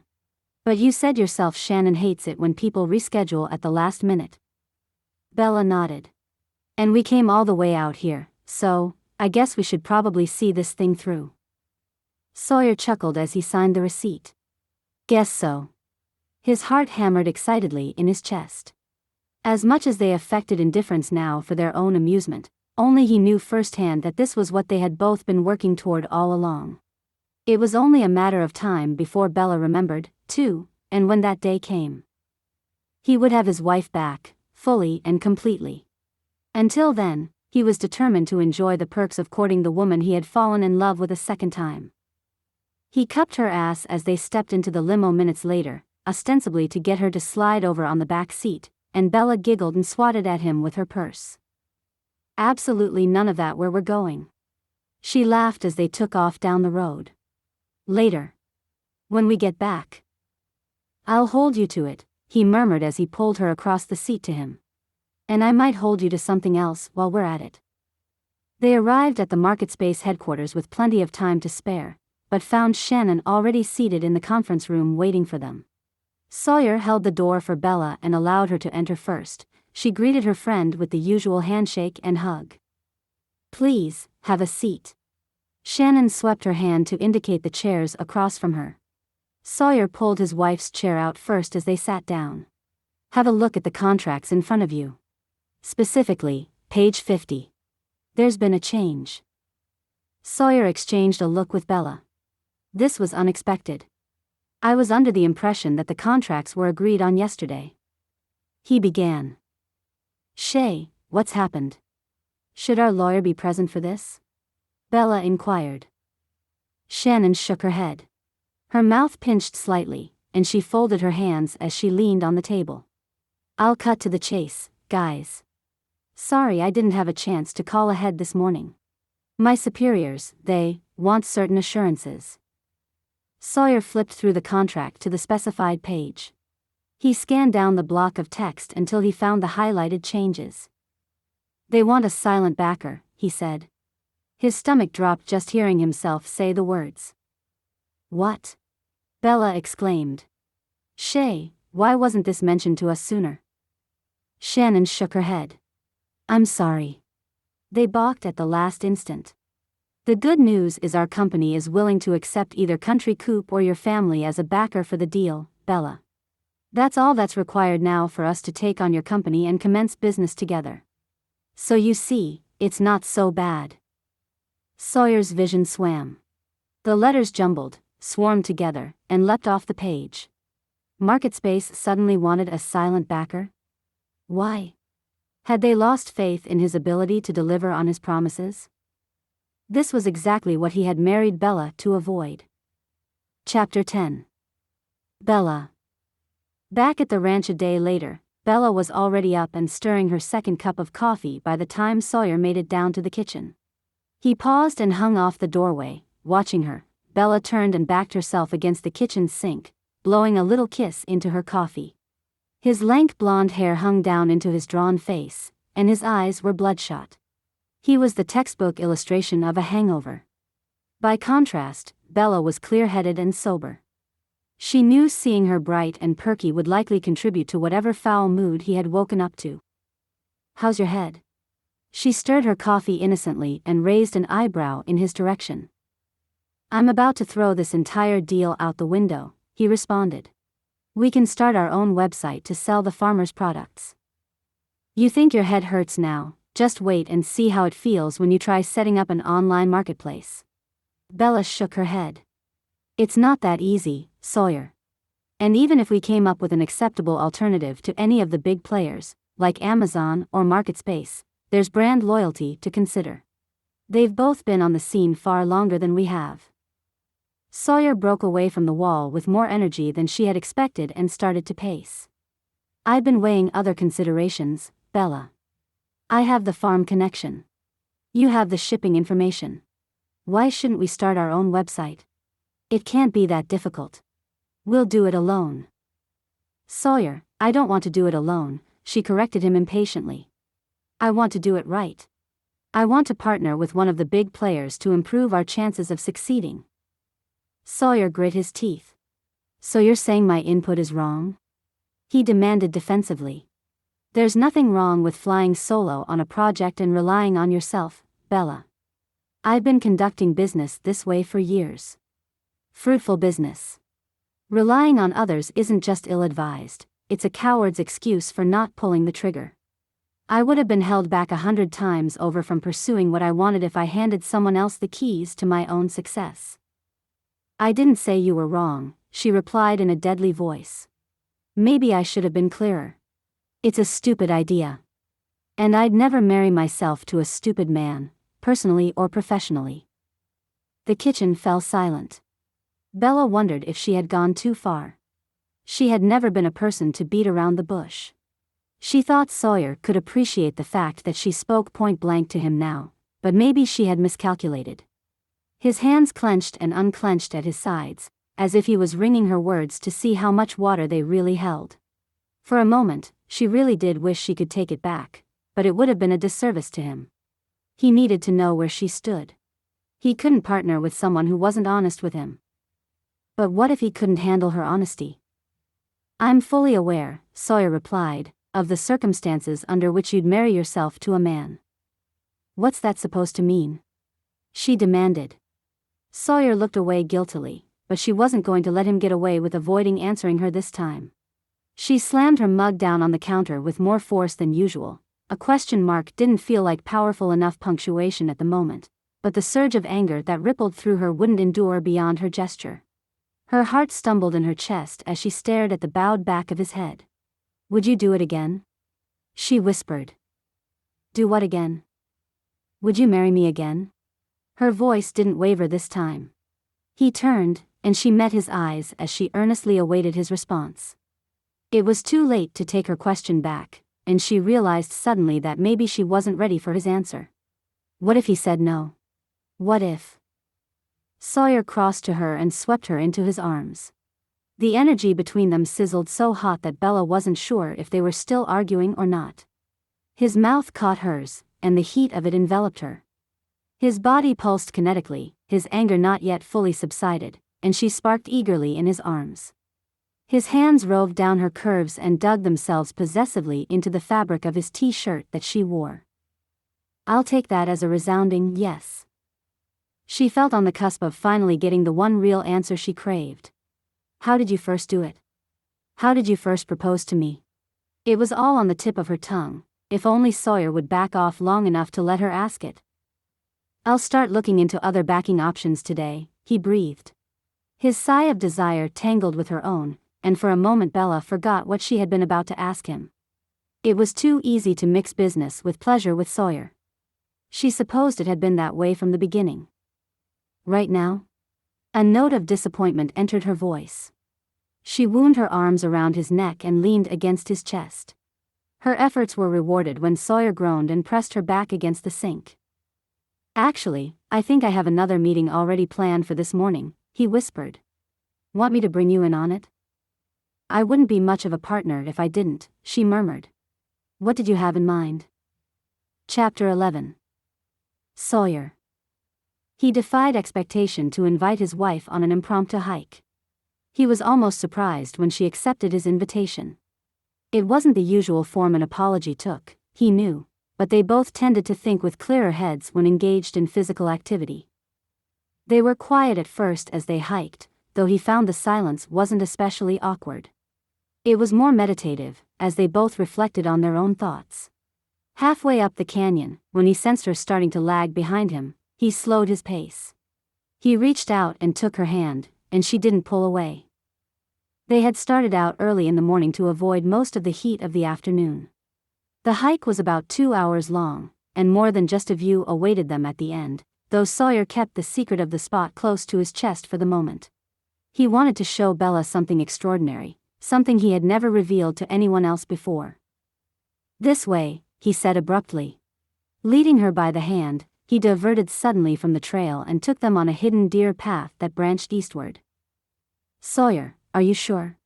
Bella was breathless, but it wasn't from uncertainty. Her face was flushed, and her eyes were bright with exertion from the hike. She sounded excited to be steering off the beaten path, even if her first instinct wasn't to express any faith in his sense of direction. "Dead sure," he said. The path had overgrown since he last used it years ago, and he chivalrously pushed branches aside for her as they forged ahead. When they finally broke out of the wilderness, it was to a remarkably clear view. Bella gasped and pulled her hand back to cover her mouth in astonishment. Sawyer couldn't have timed their arrival any better. The late morning sun gave the whole vista a sharp-edged sheen. A jagged rock jutted out of the hillside overlooking a vast glimmering lake. Further to the north, the two mountains that bookend the body of water glowed a glacial blue, their craggy faces ancient and remote. Sawyer had always intended to camp overnight and explore the canyon on horseback, but work always seemed to get in the way. Now, gazing out at the landscape and seeing it for the first time through Bella's eyes, Sawyer found himself resenting his priorities. "Sawyer, this is incredible," Bella exclaimed beside him. She stepped forward, and he swelled with pride to see that she wasn't at all afraid to get near the ledge. "It's like gazing into a painting. Only the locals really come to that lake, but this overlook is my secret spot," he confided. "I've never encountered another living soul up here. And I've never shown it anyone else." "What's wrong?" he asked suddenly. There were tears welling in Bella's eyes. I wish I could remember coming up here with you for the first time," she choked. "It must have been so special." "I'm so sorry," Sawyer. Bella, I've never brought you here before. He banished her tears with a crooked finger. I was going to as soon as your horseback riding improved, but we had a bit of a setback. Bella laughed wetly and stroked beneath each eye as if embarrassed. Figured a hike might be a better idea, he concluded. Bella nodded. She reached up to steady his hand on her face and leaned into the touch. His heart stuttered at seeing her make herself so consciously vulnerable. Knowing this is my first time doing something with you feels incredible, she murmured. It makes me so happy. After retreading so much of what we did together this past month, this is. She appeared at a loss for words, and he wondered if there were even adequate options in the vocabulary they shared. Instead, she leaned her satin cheek against his fingers and shut her eyes. Thank you, Sawyer. The rays of sun hit her hair, then, and her tresses glowed like burnished gold fire. When she opened her eyes, he was dazzled by the undiscovered flecks of color that leapt out at him. Had he really thought his wife's eyes were only hazel? They were green and blue and gray, as well. Wet in the aftermath of a few unshed tears, they sparked and shone like rare jewels. God, Bella, you're so beautiful. His hand slid down to cup the curve of her chin, and he swooped in. He drew her against him at the same moment and laid an appreciative kiss on her surprised lips. Tasting the plump flesh of her mouth, drawing it between his teeth made his blood roar suddenly as if a flash flood funneled its way down the canyon before them. Sawyer. She gasped as he pushed her against the tree. The fact that she could still get out 2 syllables meant he wasn't doing his job properly. He smoothed a hand across her forehead, leaned in, and claimed her mouth with his. He tasted her half-formed protest, and when her tongue slid against his, he knew she had given up her resistance as a lost cause. Once again, sorry readers. Here's where we fade to black due to YouTube explicit content guidelines. If you want the steam, you'll need to pay for the stream. Audiobook available on Audible. By the time he resurfaced from his daze, the sun above had skated a few degrees west, and a few sparse clouds had puffed into existence to occupy the bright blue expanse of sky. Sawyer blinked as he raised his head off Bella's chest. Her eyes were closed, her red lips parted peacefully, her breathing becalmed and deep. Asleep, Sawyer thought in surprise. After all that half-hearted resistance when it came to having sex outside, even in the face of his assurances of their seclusion, now she snoozed as naked as a nymph beneath him. He caressed the sharp swell of her cheekbone. God, she was so beautiful. He loved to watch her expressions when she was awake. She had such an intelligent, expressive face, and no real hope to hide what she was thinking at any given moment. There was so much life in her, was it any wonder he had wanted to share it? And still do. If only they could start over, strip down and start at a raw beginning like they had today on their hike. Maybe a fresh take on them wasn't as daunting as it seemed. And a real cowboy doesn't shy from a new challenge, Sawyer thought, as he yanked his coat over to them and bedded them down for another few minutes at least. He was confident that his spot was secret, as confident as he was now that he could make things with Bella work. After all, now that she had given herself to him a second time, body and soul, how could he ever dream of letting her go? Chapter 12. Bella. A day later, Bella still had too much preoccupying her. And too little, she thought resentfully as she gazed out the window of her bedroom. It seemed like the entire household had disappeared before dawn, scattered across the various Cooper ranch buildings and out in the pastures, leaving her to contemplate how excruciating it was to not have something to do. It was how her parents would prefer her to spend her time, she was sure. Both of the elder Whitmores wished more than anything that their high society daughter would elevate herself above keeping busy with tasks that actually contributed to any given situation she found herself in. Bella had rebelled her entire life against their expectations for her, trying her best to create her own set of expectations for them to see her meeting, certain that they would come around eventually. She wasn't certain of much anymore. And it wasn't just the memory loss contributing to her current feelings of insecurity. Things with Sawyer were going great, better than she could have ever expected, actually, after waking that fateful day weeks ago and discovering they were married. She had certainly never expected to ride a cowboy out on the range, before or after the amnesia, and just thinking about it now was enough to make her blush so hard she might have mistaken herself for gaining a sunburn on top of a satisfying sexual experience out of the deal. But it wasn't enough. Questions she had about Sawyer still loomed large. Not only were there significant holes in her memory that still remained unfilled, but there was the question the man himself posed. How had they come to be married? Did Sawyer even understand what it meant to enter into such a significant partnership? All day yesterday during their hike, he had spoken in terms of I and me, so much that Bella had nearly halted the hike to call him out for it. Now, she wished desperately that she had. Did Sawyer resent her for becoming involved with his business? Despite his charisma and uncanny ability to get others on board with whatever crazy scheme he happened to be pursuing at the moment, she realized she had rarely seen him rely on others for more than their money. She hated to think that was why she was here. In fact, it was the thing she feared the most. But he banished her fears with every kiss, caress, and intensely devoted look he threw her way. It was only when these things were noticeably absent that she found herself pondering and fearing again. This Sawyer was so much more complicated, so much more vulnerable, than the daring businessman she had met back in Boston. She didn't know who the real Sawyer was, but she thought it was the man she had come to know since waking. Possibly, it was the man she had come to know even before that. If only she could remember what she already knew. It was raining outside now. Bella watched the drops carve undulating trails down the glass window pane, blurring the world outside. Through the distortion, she could see various figures running for the cover of the barns, but she observed just as many pushing their hats down further on their heads and continuing with the day's work. The horses certainly didn't seem to mind the sudden shift in the weather. They remained out in their pastures grazing, tails swishing back and forth, only occasionally shimmying themselves to disperse the water that had accumulated in the valleys of their gracefully bowed backs. Bella ached to be outside again, as she had been all the day before on her hike with Sawyer, but she didn't envy the staff who had committed to outdoor chores on the ranch today. There was something outstandingly noble, and everything unenviable, about slaving away in a downpour.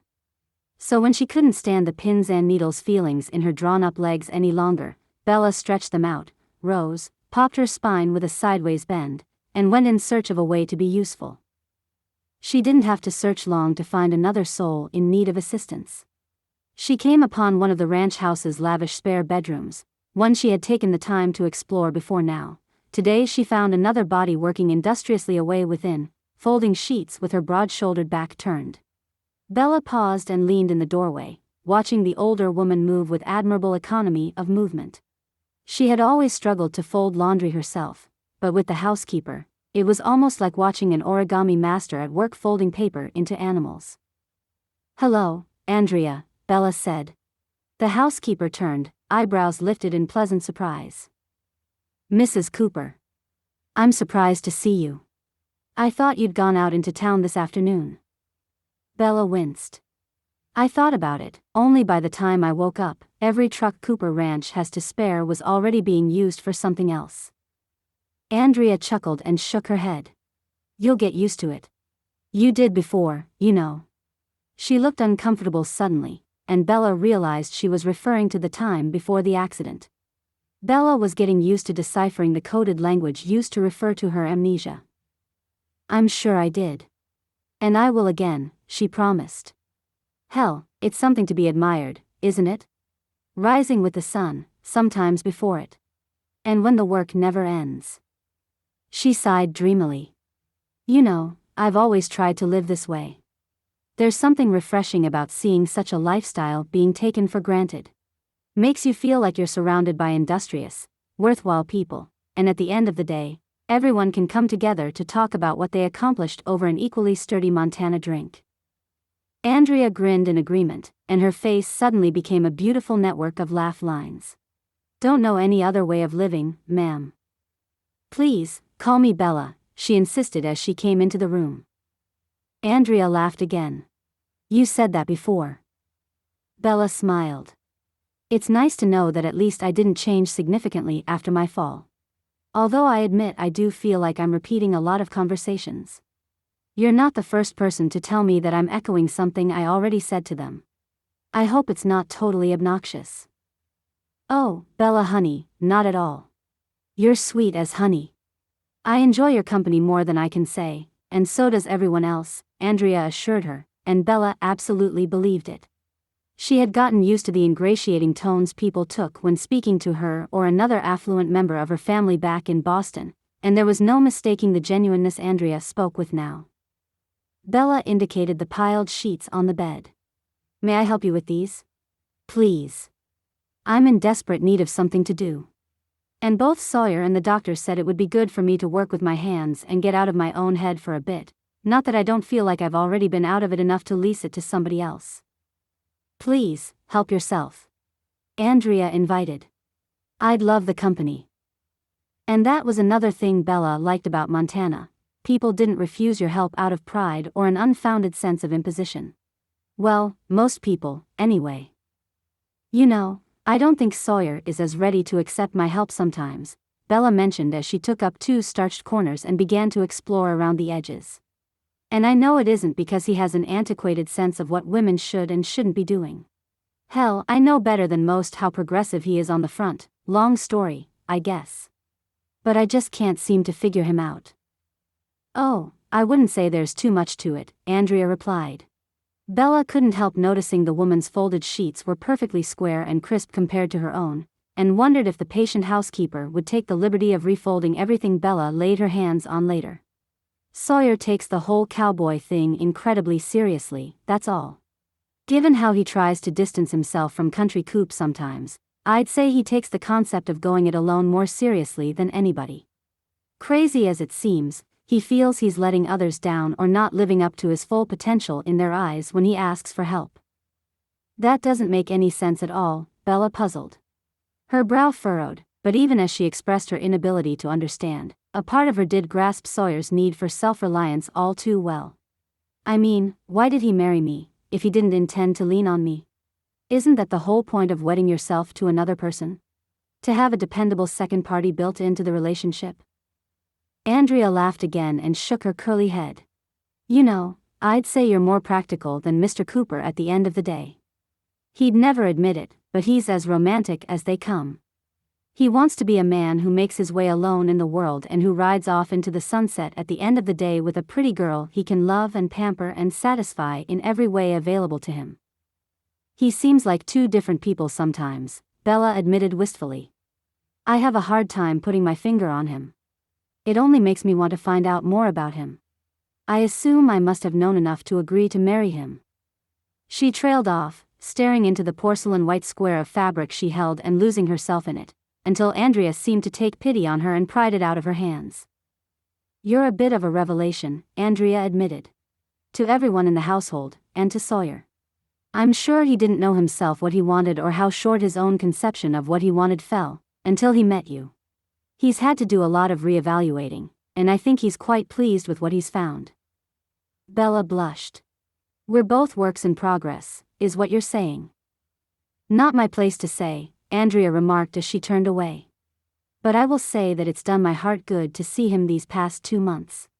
And I think you have almost everything to do with it, Bella. Bella grinned at the other woman's back. You've just given me a great idea, Andrea. In fact, as soon as I can figure out the best way to present it, I intend to pitch it to Sawyer. That's the trouble with the two of you. Andrea exclaimed as she shook her head. You still see everything in terms of business transactions. You call your marriage a partnership, but remember to leave room for romance, Bella. If only you knew how much room for romance we found ourselves with yesterday, Bella thought wickedly. She bit down on her lips and said nothing. There's not enough room in the wild expanses of Montana to hold what Sawyer and I have kindled. And if I pitch my new idea to him, well, the world better be ready for what Mr. and Mrs. Cooper have in store. Chapter 13. Sawyer. On poker nights, the bunkhouse was reduced to a hazy den of moderate vice. A thick, pervasive cloud of cigar smoke hung in the air, making open windows a necessity, but Sawyer found himself savoring the smell despite himself. The cigars the ranch hands smoked were cheap and bitter tasting, but if he was given the choice between them and an expensive Cuban import, he would go for the Montana brand every time. Your deal, Cooper. Dennis chuckled huskily and slid the cards to him. Sawyer grinned as he shuffled. He paused to take a sip off his beer. Tick cleared his throat conspicuously, and Sawyer glanced up in mild curiosity to see what was up. Every ranch hand was suddenly turned toward the door to the bunkhouse, and he could see why. Bella stood silhouetted in the entry, one hand propped on the doorframe, the other tucked in against her hip. When she caught his eye, she smiled warmly. Sawyer rose almost before realizing he was moving, as did the others. A chorus of scraping chairs greeted her. Bella. Her name always sounded like music on his lips. You want to sit in on our game? The ranch hands all exchanged looks as Sawyer posed the question. Bella moved from the doorway to join them at the table. Sawyer couldn't help noticing her two big eyes and bashful, hesitant expression. His mouth quirked in the beginnings of a smile. She put on a good show, but he knew his Bella, she wasn't one to shy from a challenge. To him, this felt like a pre-game tactic, a ploy to set her potential future opponents at ease. He was interested to see what this new situation led to. What are you playing? Bella inquired. Texas Hold 'em. Sawyer patted the vacated chair beside him. Andrea had already cut her losses and retired for the evening, and Bella sat down. She perched primly, hands folded in her lap, as he dealt her in. Need me to walk you through the first hand? I think I've seen it played before on TV, she said. But maybe you're right. I'll watch first, if nobody objects. No objection at all. Dennis crowed. He was already quite a few drinks deep, and Sawyer had every intention of bleeding him dry in the coming rounds. Dennis had all but slaughtered him at blackjack earlier that evening, and he wasn't leaving this bunkhouse with his pockets completely emptied. Beer, Mrs. Cooper. Tick was already halfway out of his chair in his haste to play host. Easy pickings, Sawyer thought with an amused roll of his eyes. Oh, to be a pretty woman at the poker table. The boys would be loaning her their chips before long. Please. Bella nodded her thanks, and beamed like an angel when Tick returned with a freshly popped Rainier. Sawyer watched her take it and wrap her lips around it like an old pro. He knew for a fact that Bella hadn't been raised on Rainier, had maybe never tasted one in her life. Still, her slender throat bobbed appreciatively as she sipped it down. His eyes lingered on the elegant column of her neck and slowly worked their way down to the rest of her. It was one thing to see her outlined in the doorway, but it was quite another to feast on her appearance when she sat this close to him.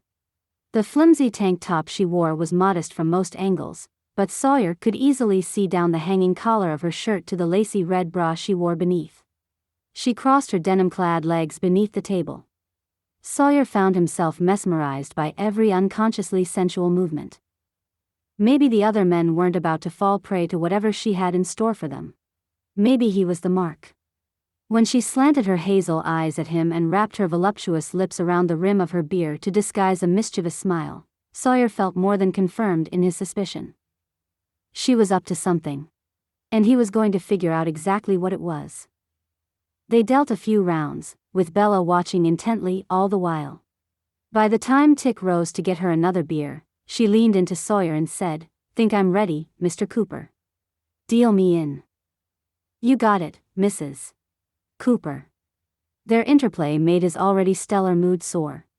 Then again, maybe they just needed to prop the window a bit wider. Maybe it was all the smoke going to his head.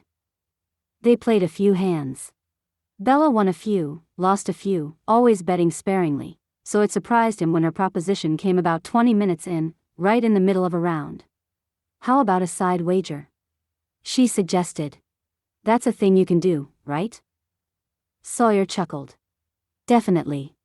Who do you want to wager with?" "You," she said pointedly. "All right. I'll take your wager." "You don't even know what I want to bet you yet." Sawyer plucked at his cards confidently. "Surprise me." Bella did. Not only did she wind up taking out both Dennis and Tick, who had gone all in on the pot, but she nearly managed to clean him out as well. As she dragged her winnings over to her side of the table, Sawyer caught a sigh between his teeth and tossed his cards down. "I knew it. I knew you were playing us.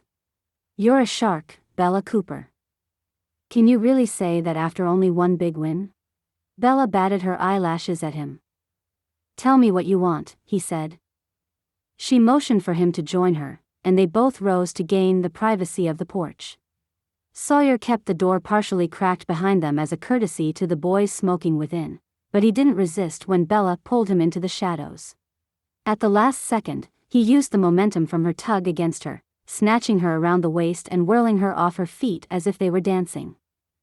Sawyer. She laughed and beat her fists against his chest as he set her back down. Tell me what you want, he said again. Or I'm going to start taking what I want. He swiped the curve of her cheek with his thumb, then swooped in for a kiss. Bella fended him off half-heartedly, giggling all the while. All right.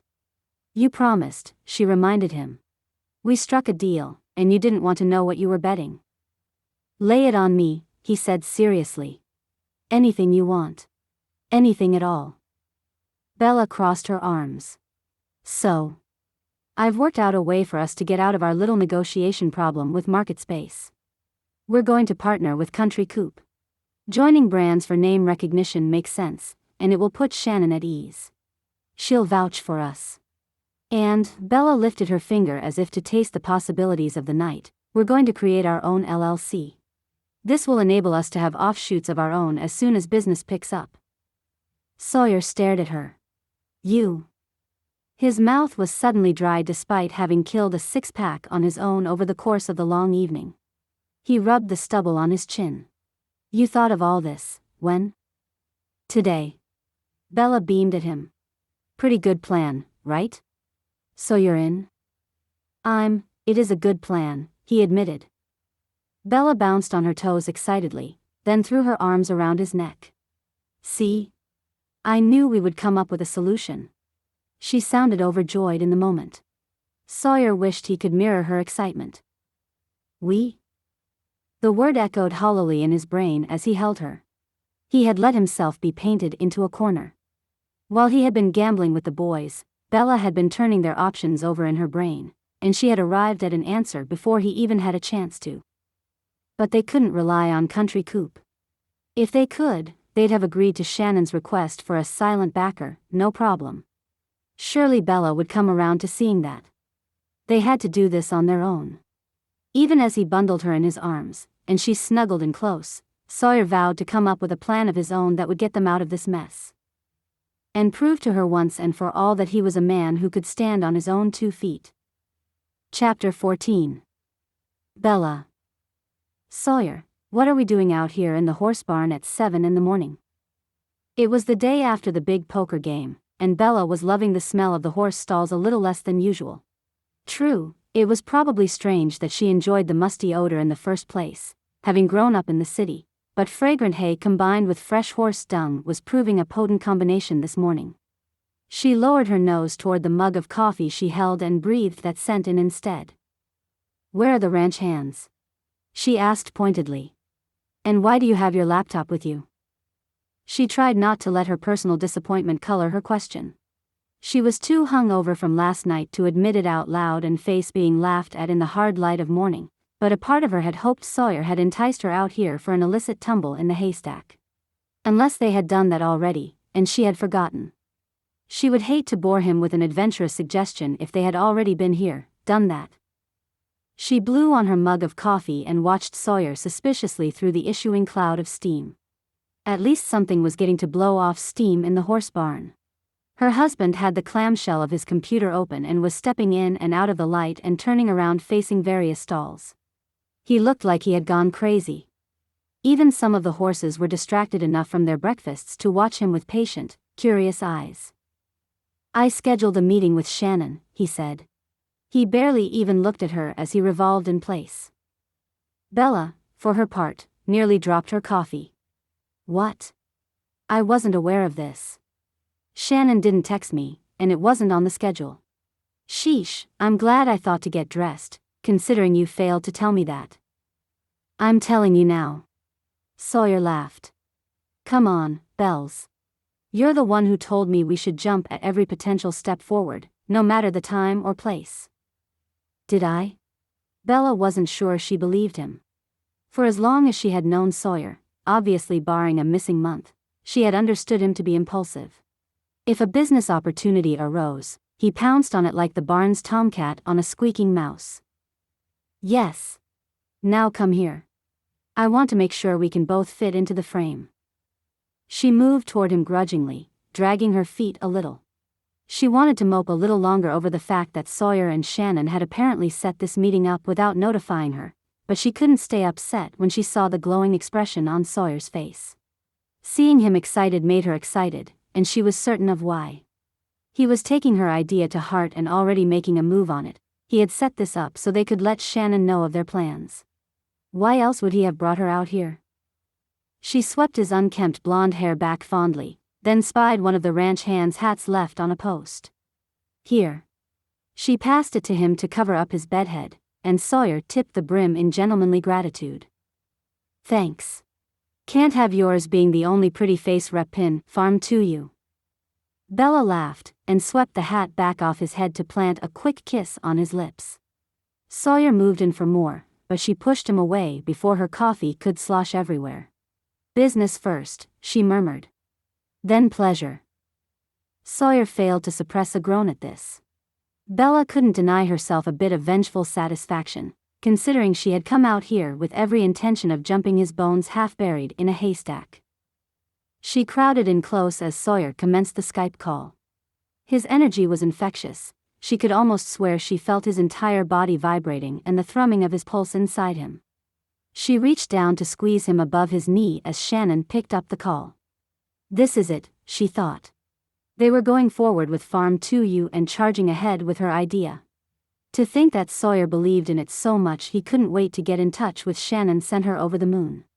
No one in her life, not her father, not her ex, had ever shown their faith in her like Sawyer did now. Hi, Shay. Bella gave her usual greeting and waved. Shannon waved back. Her eyes flickered between their paired beaming faces, and a smile crossed her own lips. What's going on, Mr. and Mrs. Cooper? Good news, I hope. Bella glanced at Sawyer. Well, I think we all have every reason to hope for the same things this morning. Mind if I take it from here, Bella? Sawyer asked. I've got something to say that I think you're both going to want to hear. Sure, Bella said. She had fully expected to pass the reins off to Sawyer. He appeared eager to be the one to tell Shannon the good news about their partnering with Country Coop. It was his family's business, after all. Still, a part of her, a very small, paranoid part, reared its ugly head as he took firmer hold of the laptop, and her own image was relegated to the periphery of the call window. I must say, I'm waiting with bated breath, Shannon said. What have you got for us, Mr. Cooper? Wish you were here to see it for yourself, but this is the best view I could offer on such short notice, Sawyer said. He panned around the barn, allowing Shannon to take in the horse stalls and the long, curious equine faces that peered out to watch the two humans putting on a show. At one of our prior meetings, you asked how much I believed in Farm 2U. You wondered how I would be willing to weigh my business and what I could offer you as assurance that MarketSpace will succeed in its partnership with us. Well, I'm here to tell you that, as of this morning, I'm offering you my stake in my brother's horse breeding business as collateral, Sawyer said triumphantly. That's how much I believe in Farm 2U. Bella's jaw dropped. What? The question creaked out past her lips, so faint it may as well have been spoken by a ghost. She may as well have been a ghost in that moment, for all the attention she was being paid. Interesting. Shannon folded her hands and rested her chin behind them in contemplation. Bella knew that look. She really did find Sawyer's offer intriguing, if only because it was so goddamn ballsy. Did Bella sign off on this? What's Bella got to sign off on? Sawyer laughed. The risk is to me and me only. It's a perfect arrangement with minimal risk. I'm taking it all on myself. It's far from perfect, Mr. Cooper. But then, our whole arrangement has been completely unorthodox from the beginning. But I'd really like to know, what does Mrs. Cooper think? Shannon's eyes moved in Bella's direction. Bella stood frozen in the aisle of the barn. She blinked. After all that talk, she hadn't expected to be brought into the conversation again. Time seemed to slow to a glacial pace. She could easily imagine how the elements had once spent millennia carving out the great mountains of Montana. It cost her the same amount of time now to come back to herself, to thaw enough from complete paralysis to say something. Sawyer stared at her expectantly. No matter how she searched his face, she couldn't see any trace of remorse, and certainly no expression that implied he understood her world was crumbling around her. He wore the same mask he had donned the night before when they played poker together. Didn't their deal mean anything to him? Did he even recall the promise he had made her less than 12 hours ago? Sawyer's right. She was surprised when the words found their way past her clenched teeth. He's taking it all on himself. It was the best she could offer. Shannon nodded. I'll have to get in touch with my superiors to confirm, but this has my seal of approval. This is exactly what we needed to get the ball rolling. It'll certainly make everyone in my office sit up and take notice of Farm 2U. Sawyer had just been given the go-ahead, but he wasn't looking at Shannon. He stared at Bella, and she wondered how much of her utter dismay she wore on her face. She glanced away quickly, allowing the copper curtain of her hair to slip over her eyes like a veil. If the two of you will excuse me, I think there's nothing more I need to say here. Bella spun on her heel and stalked out of the barn before either of them could call her back. She didn't want to be there anymore, in the dusty, dimly lit cathedral she had grown to love. She didn't want to plaster a smile on her face, didn't want to pretend everything was okay. She didn't want to have to look at Sawyer anymore. She didn't want to see her father's face staring back at her in his expression. Chapter 15. Sawyer. Bella. Sawyer shouted. Bella, wait up. Give a New England girl a pair of work boots, and she stomped around in a temper as if she had grown up wearing them. His wife marched ahead of him, crushing the grass of the lawn beneath her heels as if its very existence was a personal affront to her. His brother's cattle dogs, who had been big fans of Bella since her arrival 2 months ago, scattered like the sheep they were meant to herd as she climbed the front steps and banged open the door to the ranch house. Easy, he shouted as he struggled after her. One of the barn cats had wound itself around his legs, meowing for a handout, and now pursued him across the lawn. Sawyer traded the laptop to his other arm as one of the dogs leapt up at him, excited and looking for any way to be a part of the unfolding drama. Bella. Sawyer called again, but no response came from inside the house. Now he was pissed. Just what the hell was this about? He had an idea it was probably because she thought he had gone back on their deal. She had won a bet, and he hadn't delivered on his word. But it had been a drunken bet. This was business now, and everything they loved was on the line. Couldn't Bella see that? Once inside, he raced up the stairs after her. He could already hear the television on in their room. If she was thinking to drown him out, then she had another thing coming. He wrenched on the doorknob, half expecting it to be locked, and was startled when the door gave easily beneath his aggressive weight. Bella stood frozen in the bedroom, staring at the business news channel. The face of her ex stared back at them. What the heck?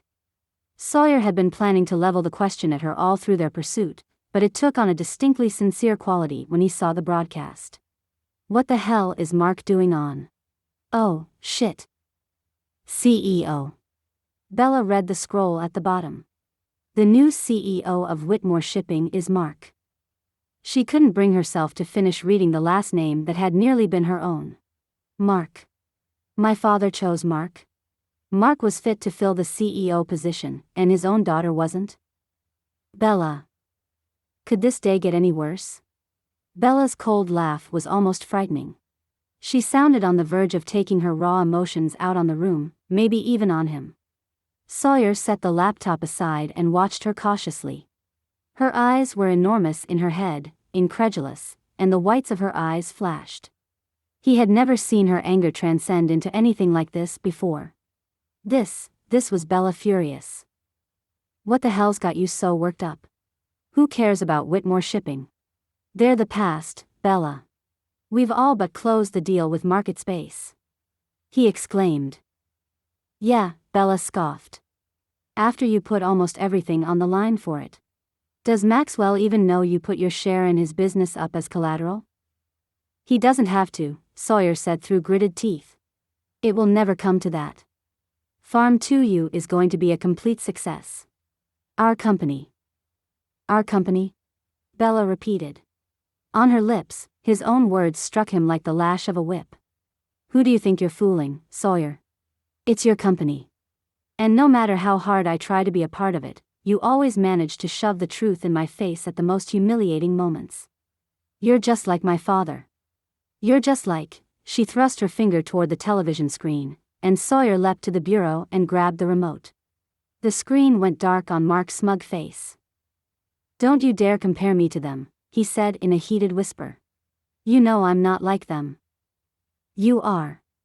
Bella exclaimed hysterically. Sawyer, you're behaving just like them. You want to be a real cowboy? You want to go your own way? Well, this whole lone wolf thing doesn't come across nearly as effectively when you have a partner. We're supposed to be a team, but you keep leaving me on the bench. His skin burned with her accusations. Just because the other men in your life don't take your thoughts into consideration doesn't mean that I don't. Bella, we didn't talk the LLC thing through.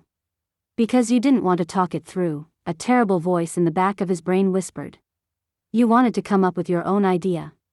You wanted to keep hold of that idea and impress Bella so thoroughly with what you brought to the table that she would forget her own idea and choose yours.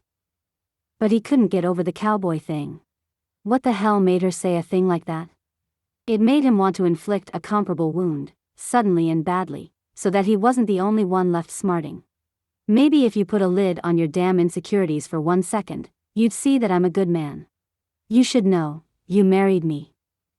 Why, Sawyer? Bella's voice broke. Tell me the real reason I married you.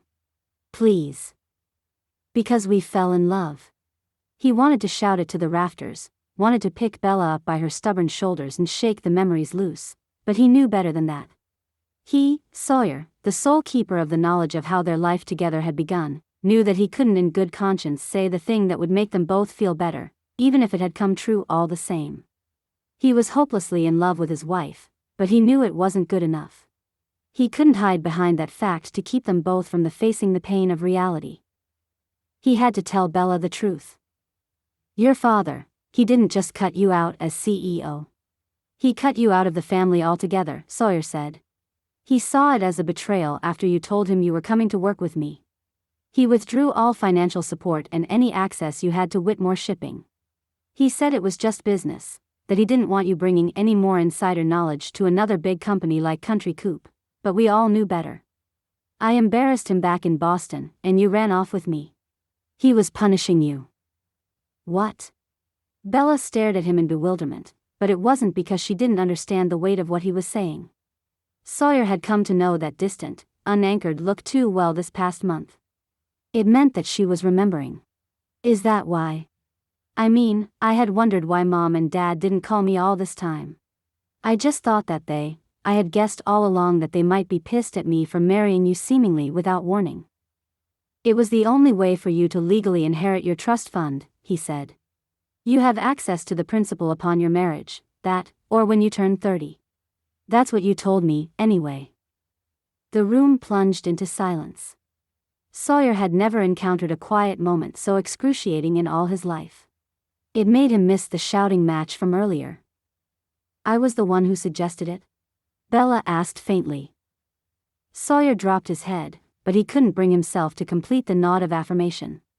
After we married, we had the seed money to start the company, he said. We were going into it together. I remember it, all of it, she gasped. I've been remembering for a while now, it's just that pieces were still missing. That was the last piece, Sawyer. You see? Her voice fell to a whisper, and her eyes grew distant. It was like she wasn't even inhabiting the same room as him anymore, like she was speaking only to herself. I was right. I knew all along I was only worth loving for my money. My whole life, people have been trying to convince me it was otherwise. And to think that, I almost believed for a second there. Bella. Sawyer stepped toward her, but she turned her head away. Bella, honey, it isn't like that. It was never like that. Together. I'm not mad, Sawyer. I'm not. But there were unmistakable tears in her voice, 10 times worse than any insult she had hurled. The guarded jut of her shoulder came between them like a mountain he was hopelessly ill-equipped to summit. It's just business, right? I guess somewhere along the line, I thought it might be more. She moved, suddenly, to slip past him. His arms dangled at his sides, dead weight, his heart the only muscle that knew enough to reach for her in that instant, but it could do nothing to stop her from departing. Say something, that inner voice screamed. Fix this. Where are you going? He called after her. Bella. She turned in the doorway. I'm going out. I'll be back this evening to pack my things. Please tell Andrea I don't need her help, I know she'll offer. I'm heading back to Boston. Jesus, Bella, there's nothing for you there. That was not how he wanted to plead with her to stay, but he couldn't wrestle the beast within him, couldn't subdue his own ego long enough to beg. If she stayed just a few minutes more, then maybe. Oh, there's an opportunity there for me, all right. Bella turned, but not before he saw the pain tears misting her eyes. Her stance, by contrast, was resolute. I'm going to have a word with my father. Then she was gone. Sawyer stood in the bedroom they had once shared, cold and empty now. He heard a car door slam outside and flung the remote he still held in his hand across the room with an anguished cry. It rebounded off the wall and broke open on the floor, scattering its batteries. Then he sank to the floor, holding his head, and said nothing again for a long time. Chapter 16. Bella. Bella sat alone in her Boston brownstone staring at her ringing phone. As expected, Sawyer's name blazed across her screen. He had been calling her every night for the past week at 7 o'clock on the dot, and often several more times in between, when he could catch a break from helping out on the ranch, or so he told her in his voice messages. He left her one every single time. And she never answered. I miss you, her heart screamed in revolt. She tried to push the persistent yearning away and slammed the door, but she was losing the battle. She couldn't keep screening Sawyer's calls. Over a week away from him, with multiple states between them, and her feelings for him had only grown, and gotten more tangled as a result. Had she really fallen in love with Sawyer Cooper? And did he really love her? Doubt loomed large in the back of her brain. She may have regained all her memories, but having easy access to the information only made her more confused. She had thought remembering that lost month would illuminate everything, not leave her stranded further in the dark. Sawyer's name flashed again. Just as Bella thumb hit the button to answer, another incoming call pushed Sawyer's number off the screen. Too late, Bella saw that it was her father calling. Bella, Tristan Whitmore's gruff voice greeted her approvingly. Picking my call up on the first ring like always. How are you? Good. Her heart pounded in her chest. Did he know she was in Boston? How could he know she was in Boston? She had barely left her house. She spent most of her days pacing up and down the hallways, monologuing to herself or pretending the reflection in the bathroom mirror was her father. She had needed these days of solitude to strategize how she wanted to approach her father with the truth. Sawyer was the only one who knew she had left. Montana? Her father was now asking her. How are things over there? Good, she gave the mechanical reply. So her father still thought she was on the ranch. It's been busy. May I ask why you're calling me, Dad? I have a proposition for you, Bella. As usual, Mr. Whitmore sounded glad to dispense with uncomfortable family pleasantries and get down to business. I want you back at the company, my girl. Turns out there is a place in Whitmore Shipping for you after all. Oh. Her pulse drummed so loudly in her ears that for a moment she second-guessed what she had heard. She had imagined her father making the offer so many times before that she couldn't be certain she wasn't hallucinating this entire phone call now. Yes. I've been rethinking my decision these past months and decided to create a new role for you at the company, as division head for our local drone delivery service. Drone delivery? She repeated incredulously. Dad, I pitched that idea to you last Christmas. You said. Never mind what I said. She could practically see her father waving his hand at her in dismissal. Whitmore Shipping has decided to expand its reach. We've always had room for new ideas. My ideas. Bella held her cell in a strangling grip, but it was like watching a car crash unfold. She was riveted and beyond breaking away. And now we have room for you. Consider it a sandbox project. Her father gave a jocular laugh. You know, it wasn't that long ago I bought you an actual sandbox to play in. Just look at my little girl now, all grown up and ready to make Papa proud. I've got your website already set up. Oh, and your access to the family accounts will be reinstated, of course.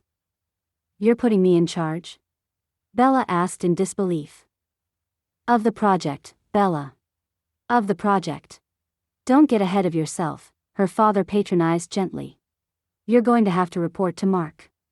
But I imagine that's something you're used to. He chuckled. Who knows?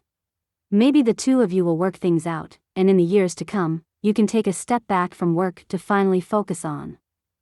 I'm going to have to stop you right there, Dad. It was surprisingly easy to halt the Mr. Whitmore in conversation when she was already seeing stop sign red. I have absolutely no desire to join Whitmore Shipping, even if it is to head a department that I should have been in charge of from the start. In fact, I would sooner be unemployed than ever work for you or Mark.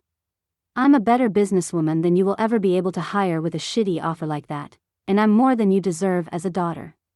I've allowed you to treat me abysmally for years, but consider my silence broken. Bella. She heard her father gasp in surprise and knew what would come next. Mr. Whitmore didn't like to be taken aback or insulted, and the man was very accomplished in converting those feelings to outrage. How dare you speak to me like that, you? Bella held up her hand as if they were occupying the same room. Again, I'm going to have to stop you there. My silence is broken, and you don't get to fill it anymore. I'll be in touch with you again when I'm ready, next Christmas, maybe. Until then, well, good luck with Mark, I guess. Bella. Her father shouted, but she was already hanging up. She stared for a long moment at the darkened screen of her phone. It was like gazing into a black mirror and coming face to face with a terrible twin lurking on the other side, only this Bella wasn't evil at all. She was formidable, almost Amazonian in her might, and she had just cut the biggest alpha beast to ever face her down to size. Elation welled within her. For the first time, she felt absolutely free. There was no oppressive weight in her chest, no anxiety for the future, no impending plan to polish and present, only to have it laughed off the table or thrown back in her face. She didn't need her father's approval, had never needed it. She may have once been the girl he had raised, but now she was a woman of her own making, she had been for years. It was frankly incredible it had taken her this long to realize it. But she wasn't about to waste another second in self-reflection. Now that her silence was broken, as she had so succinctly told her father, Bella found that she couldn't stop the words from pouring out. She thumbed open her recent calls and dialed. Hello? Bella? Sawyer's voice rose in urgency. Are you there? Oh, God. Bella's adrenaline rush flooded out of her on an outgoing tide. She pulled the phone away from her ear and canceled the call. Then, overwhelmed with shame, she flung the device onto the couch. It bounced as she sank down on the cushion opposite it and dropped her head into her hands. That felt good, she muttered into the palms of her hands. So good. She recited the truth aloud, hoping to commit it to memory before her self-loathing could eclipse it utterly. And the first person you wanted to share it with was Sawyer. She saw too clearly now. Coming home to Boston to confront her father had been incredible, but it had also been a form of running away, only this time, for the first time, she was breaking from what she really wanted. She wanted to be with Sawyer in this moment, desperately. She wanted to saber open a bottle of champagne in celebration and let it froth and spill over her head. She wanted to drink it from one of Cooper Ranch's chipped glasses and kiss the sharp, tart sting of it from Sawyer's lips. She wanted to be carried to the bedroom they shared and fall into his arms in a naked, sticky heap. She craved the throbbing solidness of him between her legs, the intelligent blue of his eyes, the flirtation and the arguments, and the way their bodies moved together in the dark like the fetch and roll of waves. But now that Bella had a taste of her own terms, she knew she couldn't go back to Sawyer and simply accept all these things as they were, not knowing what she knew now. Bella wanted something better than a marriage of convenience. She wanted to hear Sawyer's vows to her again with her own ears, and not just keep replaying the memory as loudly as she could now that she had regained it. Bella sat up suddenly. She had fallen over sideways onto the couch in a defeated heap, but now that afternoon's victory surged through her once more. She had terms of her own now. Now, it was time to see them through. It meant flying back to Montana. And it meant finally telling Sawyer the hard-won truth about what she wanted. Chapter 17. Sawyer. Sawyer sat in the conference room at the ranch, staring at the lone mug of coffee on the table. He was so used to seeing two of them, side by side, that he couldn't reconcile the empty coaster beside his own. "So you're telling me she's gone?" Shannon sat across from him, on the other side of the country, her hands laced in contemplation. Sawyer leaned in to adjust the angle of his laptop screen. The morning sun was starting to filter in through the window, and he found the glare intolerable, or rather, his pounding head did. After leaving Bella another drawn-out voicemail the night before, he had gone out to the bunkhouse to drink and seek sympathy with the ranch hands. He was paying for it now. He was paying for a lot of poor decisions recently. Back to Boston, he confirmed to Shannon. Bella had family business to attend to. "I have to reach her before I can say for certain, but I think she's out. As of this morning, it's looking like Farm 2U is just me." Shannon pressed her fingertips together and pursed her lips. She sat as poised as ever, but she didn't appear to be taking the news well. Sawyer hadn't expected her to. While he and Shannon had managed to surpass being business acquaintances and move into more laid-back territory over the past few months, he knew he was no substitute for Bella. No one was. He should know that better than anyone by now. "I won't lie and say that my faith in your company hasn't been shaken," was her immediate response to this latest information. "Bella and I go way back, Sawyer. And while I've heard great things about Country Coop and about your family as a whole, you're still taking a risk," Sawyer concluded. "I can appreciate that, Shannon. I've taken my fair share of the same." "And you usually land on your feet," Shannon noted. She waved away his surprised look. "Oh, please. You wouldn't expect me to not do my research into you, would you? Not that it required much Googling. Your reputation precedes you, Sawyer. And I mean that as a compliment in most cases." "But Bella is the key," he murmured. "She always has been." "In a manner of speaking," Shannon said. "I've known Bella forever. I trust her with something like this. I could still be persuaded to go out on a limb for you, but let's just say that my colleagues and I had been banking on Bella being there." "Understood," he replied. He rotated his coffee around on its coaster. "Actually, Shannon, I have another reason for today's call. I wanted to inform you of Bella's departure, but I also wanted to inform you of my intention to sell off my..." One of Maxwell's dogs started baying in the driveway. Sawyer recognized the cadence as the dog's notification that they had a visitor. He pushed back in his chair to look out the window. He saw a slender female figure shut the door of a rental car, then bend to receive the cattle dog, who was now wagging his tail furiously. The dogs only did that for someone they recognized. Sawyer's heart leapt into his throat. "Shannon, I think something's just come up. Let me call you back." At Shannon's nod, he closed his laptop and rose from his chair. By the time he cleared the office doorway, he was running, sprinting, down the hall. He banged open the screen door and plunged down the steps past a surprised Andrea. The housekeeper nearly dropped the groceries she was carrying, but Sawyer didn't have time to stop and apologize to her properly. She would understand his hurry, he thought, if she only knew who was waiting for him in the barn. Sawyer rounded the corner, catching himself on the open doorway, and stared. Bella stood in a shaft of sunlight in the aisle of the barn. Motes of dust drifted and spun lazily above her. She was by one of the stalls, crooning in a low voice to its occupant. The horse's triangular head was cradled in her arms. Wet, docile eyes watched with complete trust as she stroked down the length of its nose. "I miss you." Sawyer distinctly heard her say the words. He knew they weren't meant for him, that she hadn't even noticed him standing there, but he couldn't help responding anyway. "I've missed you, too." His wife looked up, startled. The mare snorted as Bella released her and took a step out of the sunlight toward him. His hand slid along the doorframe, released. He approached her. "Sawyer," she said. "I'm sorry. I flew all the way out here to talk to you, and I didn't even think to call ahead, and when I got here, I guess I needed a moment to think." Bella laced her hands in front of her. Sawyer wondered if she repressed an urge to reach for him. He was losing his own battle. He shoved his hands into the front pockets of his jeans to keep them under control. "Bella. I was going to call you.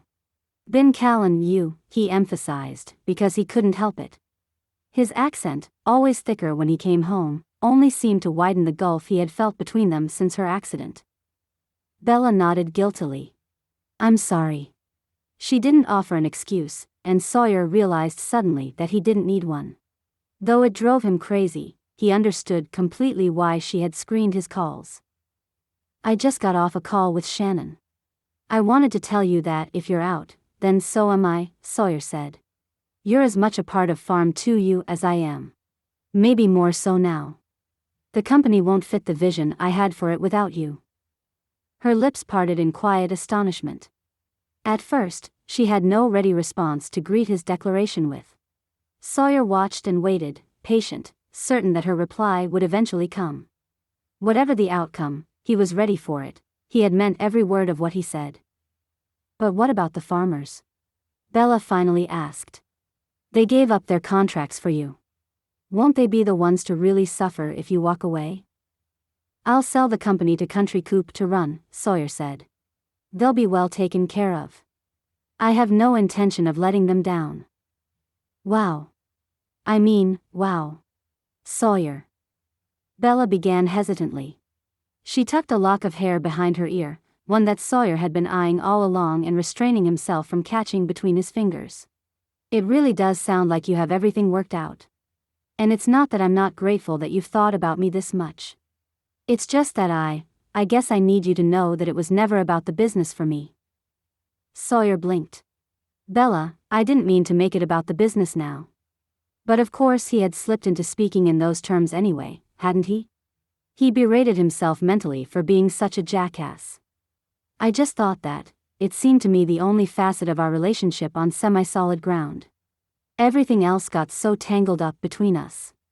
I guess I thought that if I could solve this one thing and put it out there in black and white terms for you to take or leave, then I could."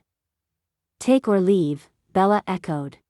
She reached to take his hand, then held herself back from the gesture. Her hand stayed awkwardly suspended in the air between them. "Sawyer, I want a divorce." She might as well have balled that hesitant hand into a fist and punched him in the gut. Sawyer felt the blood drain from his face, as if rushing toward an open wound. He stiffened his posture to keep from sagging in defeat.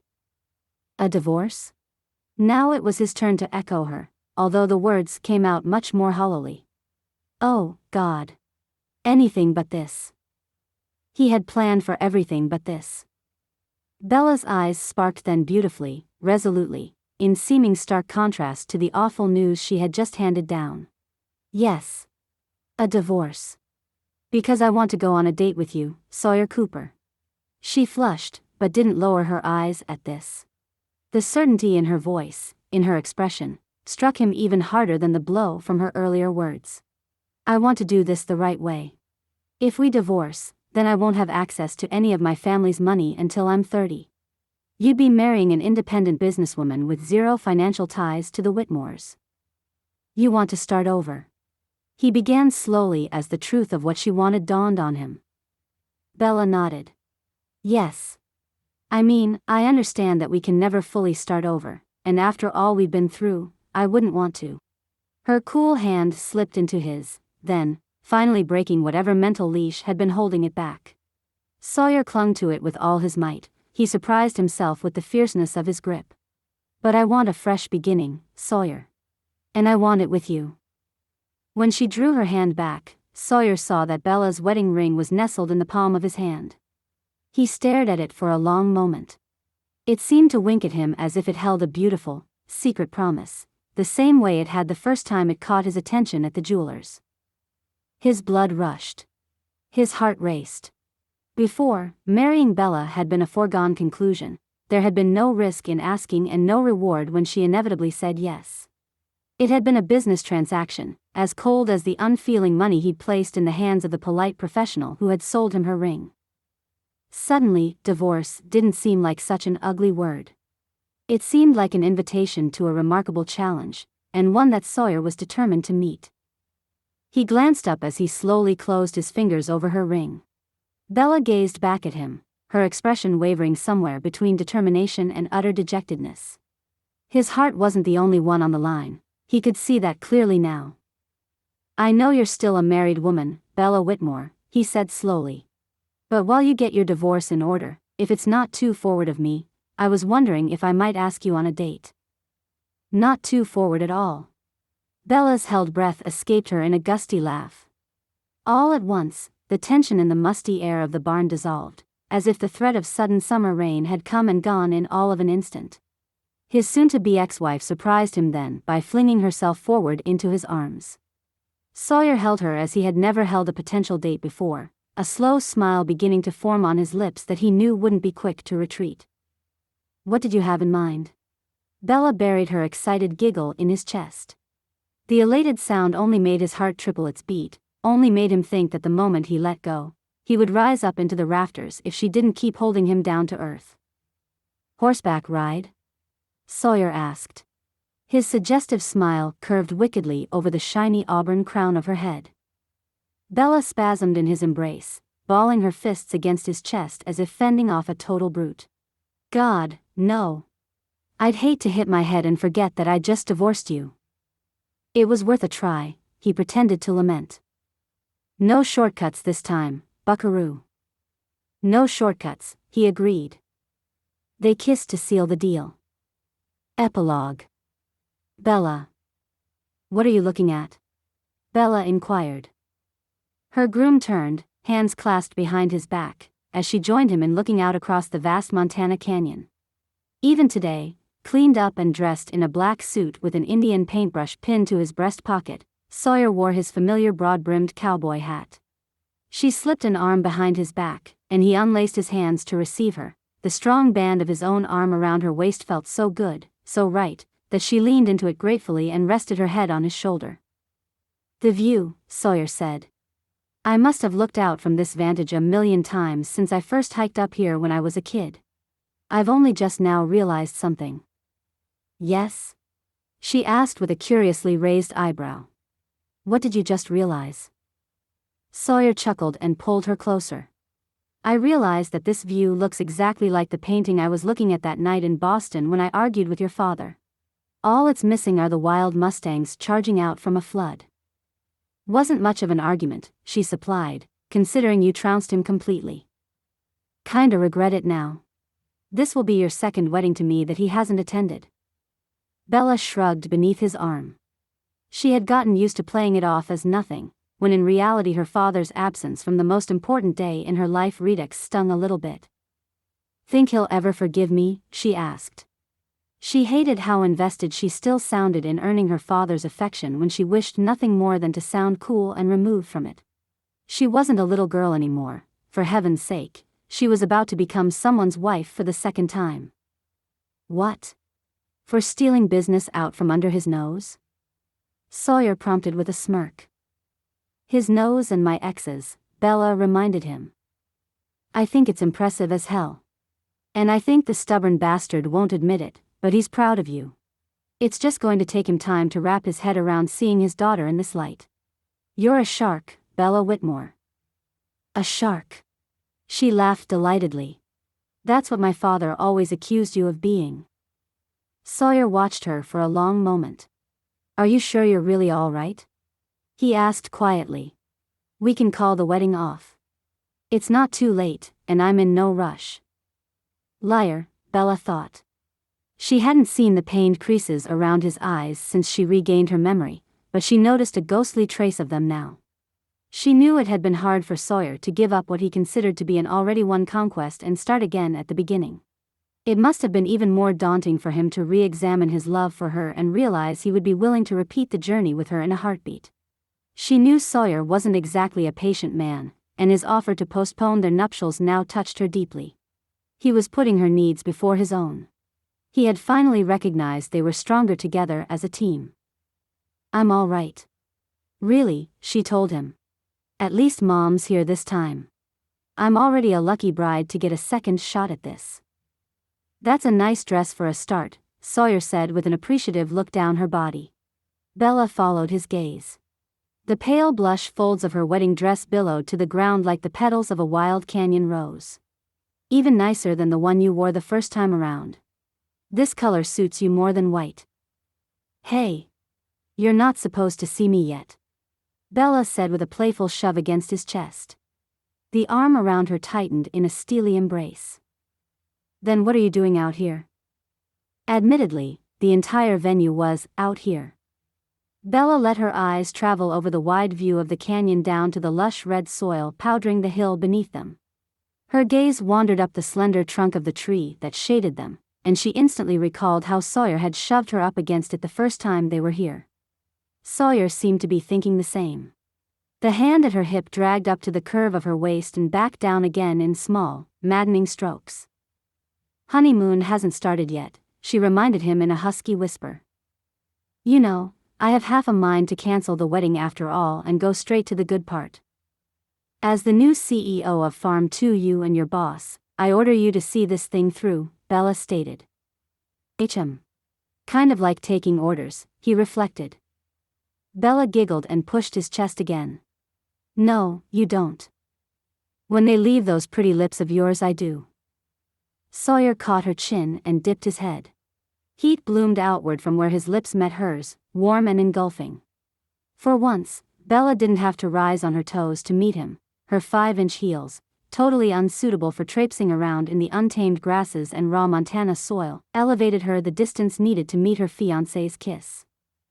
There would be many more kisses in the future, Bella knew. But something about this one, stolen in the moments before they faced a live audience in a storm of rose petals and the wonderful chaos of their reception back at the ranch, left her breathless with anticipation for a future she couldn't begin to imagine.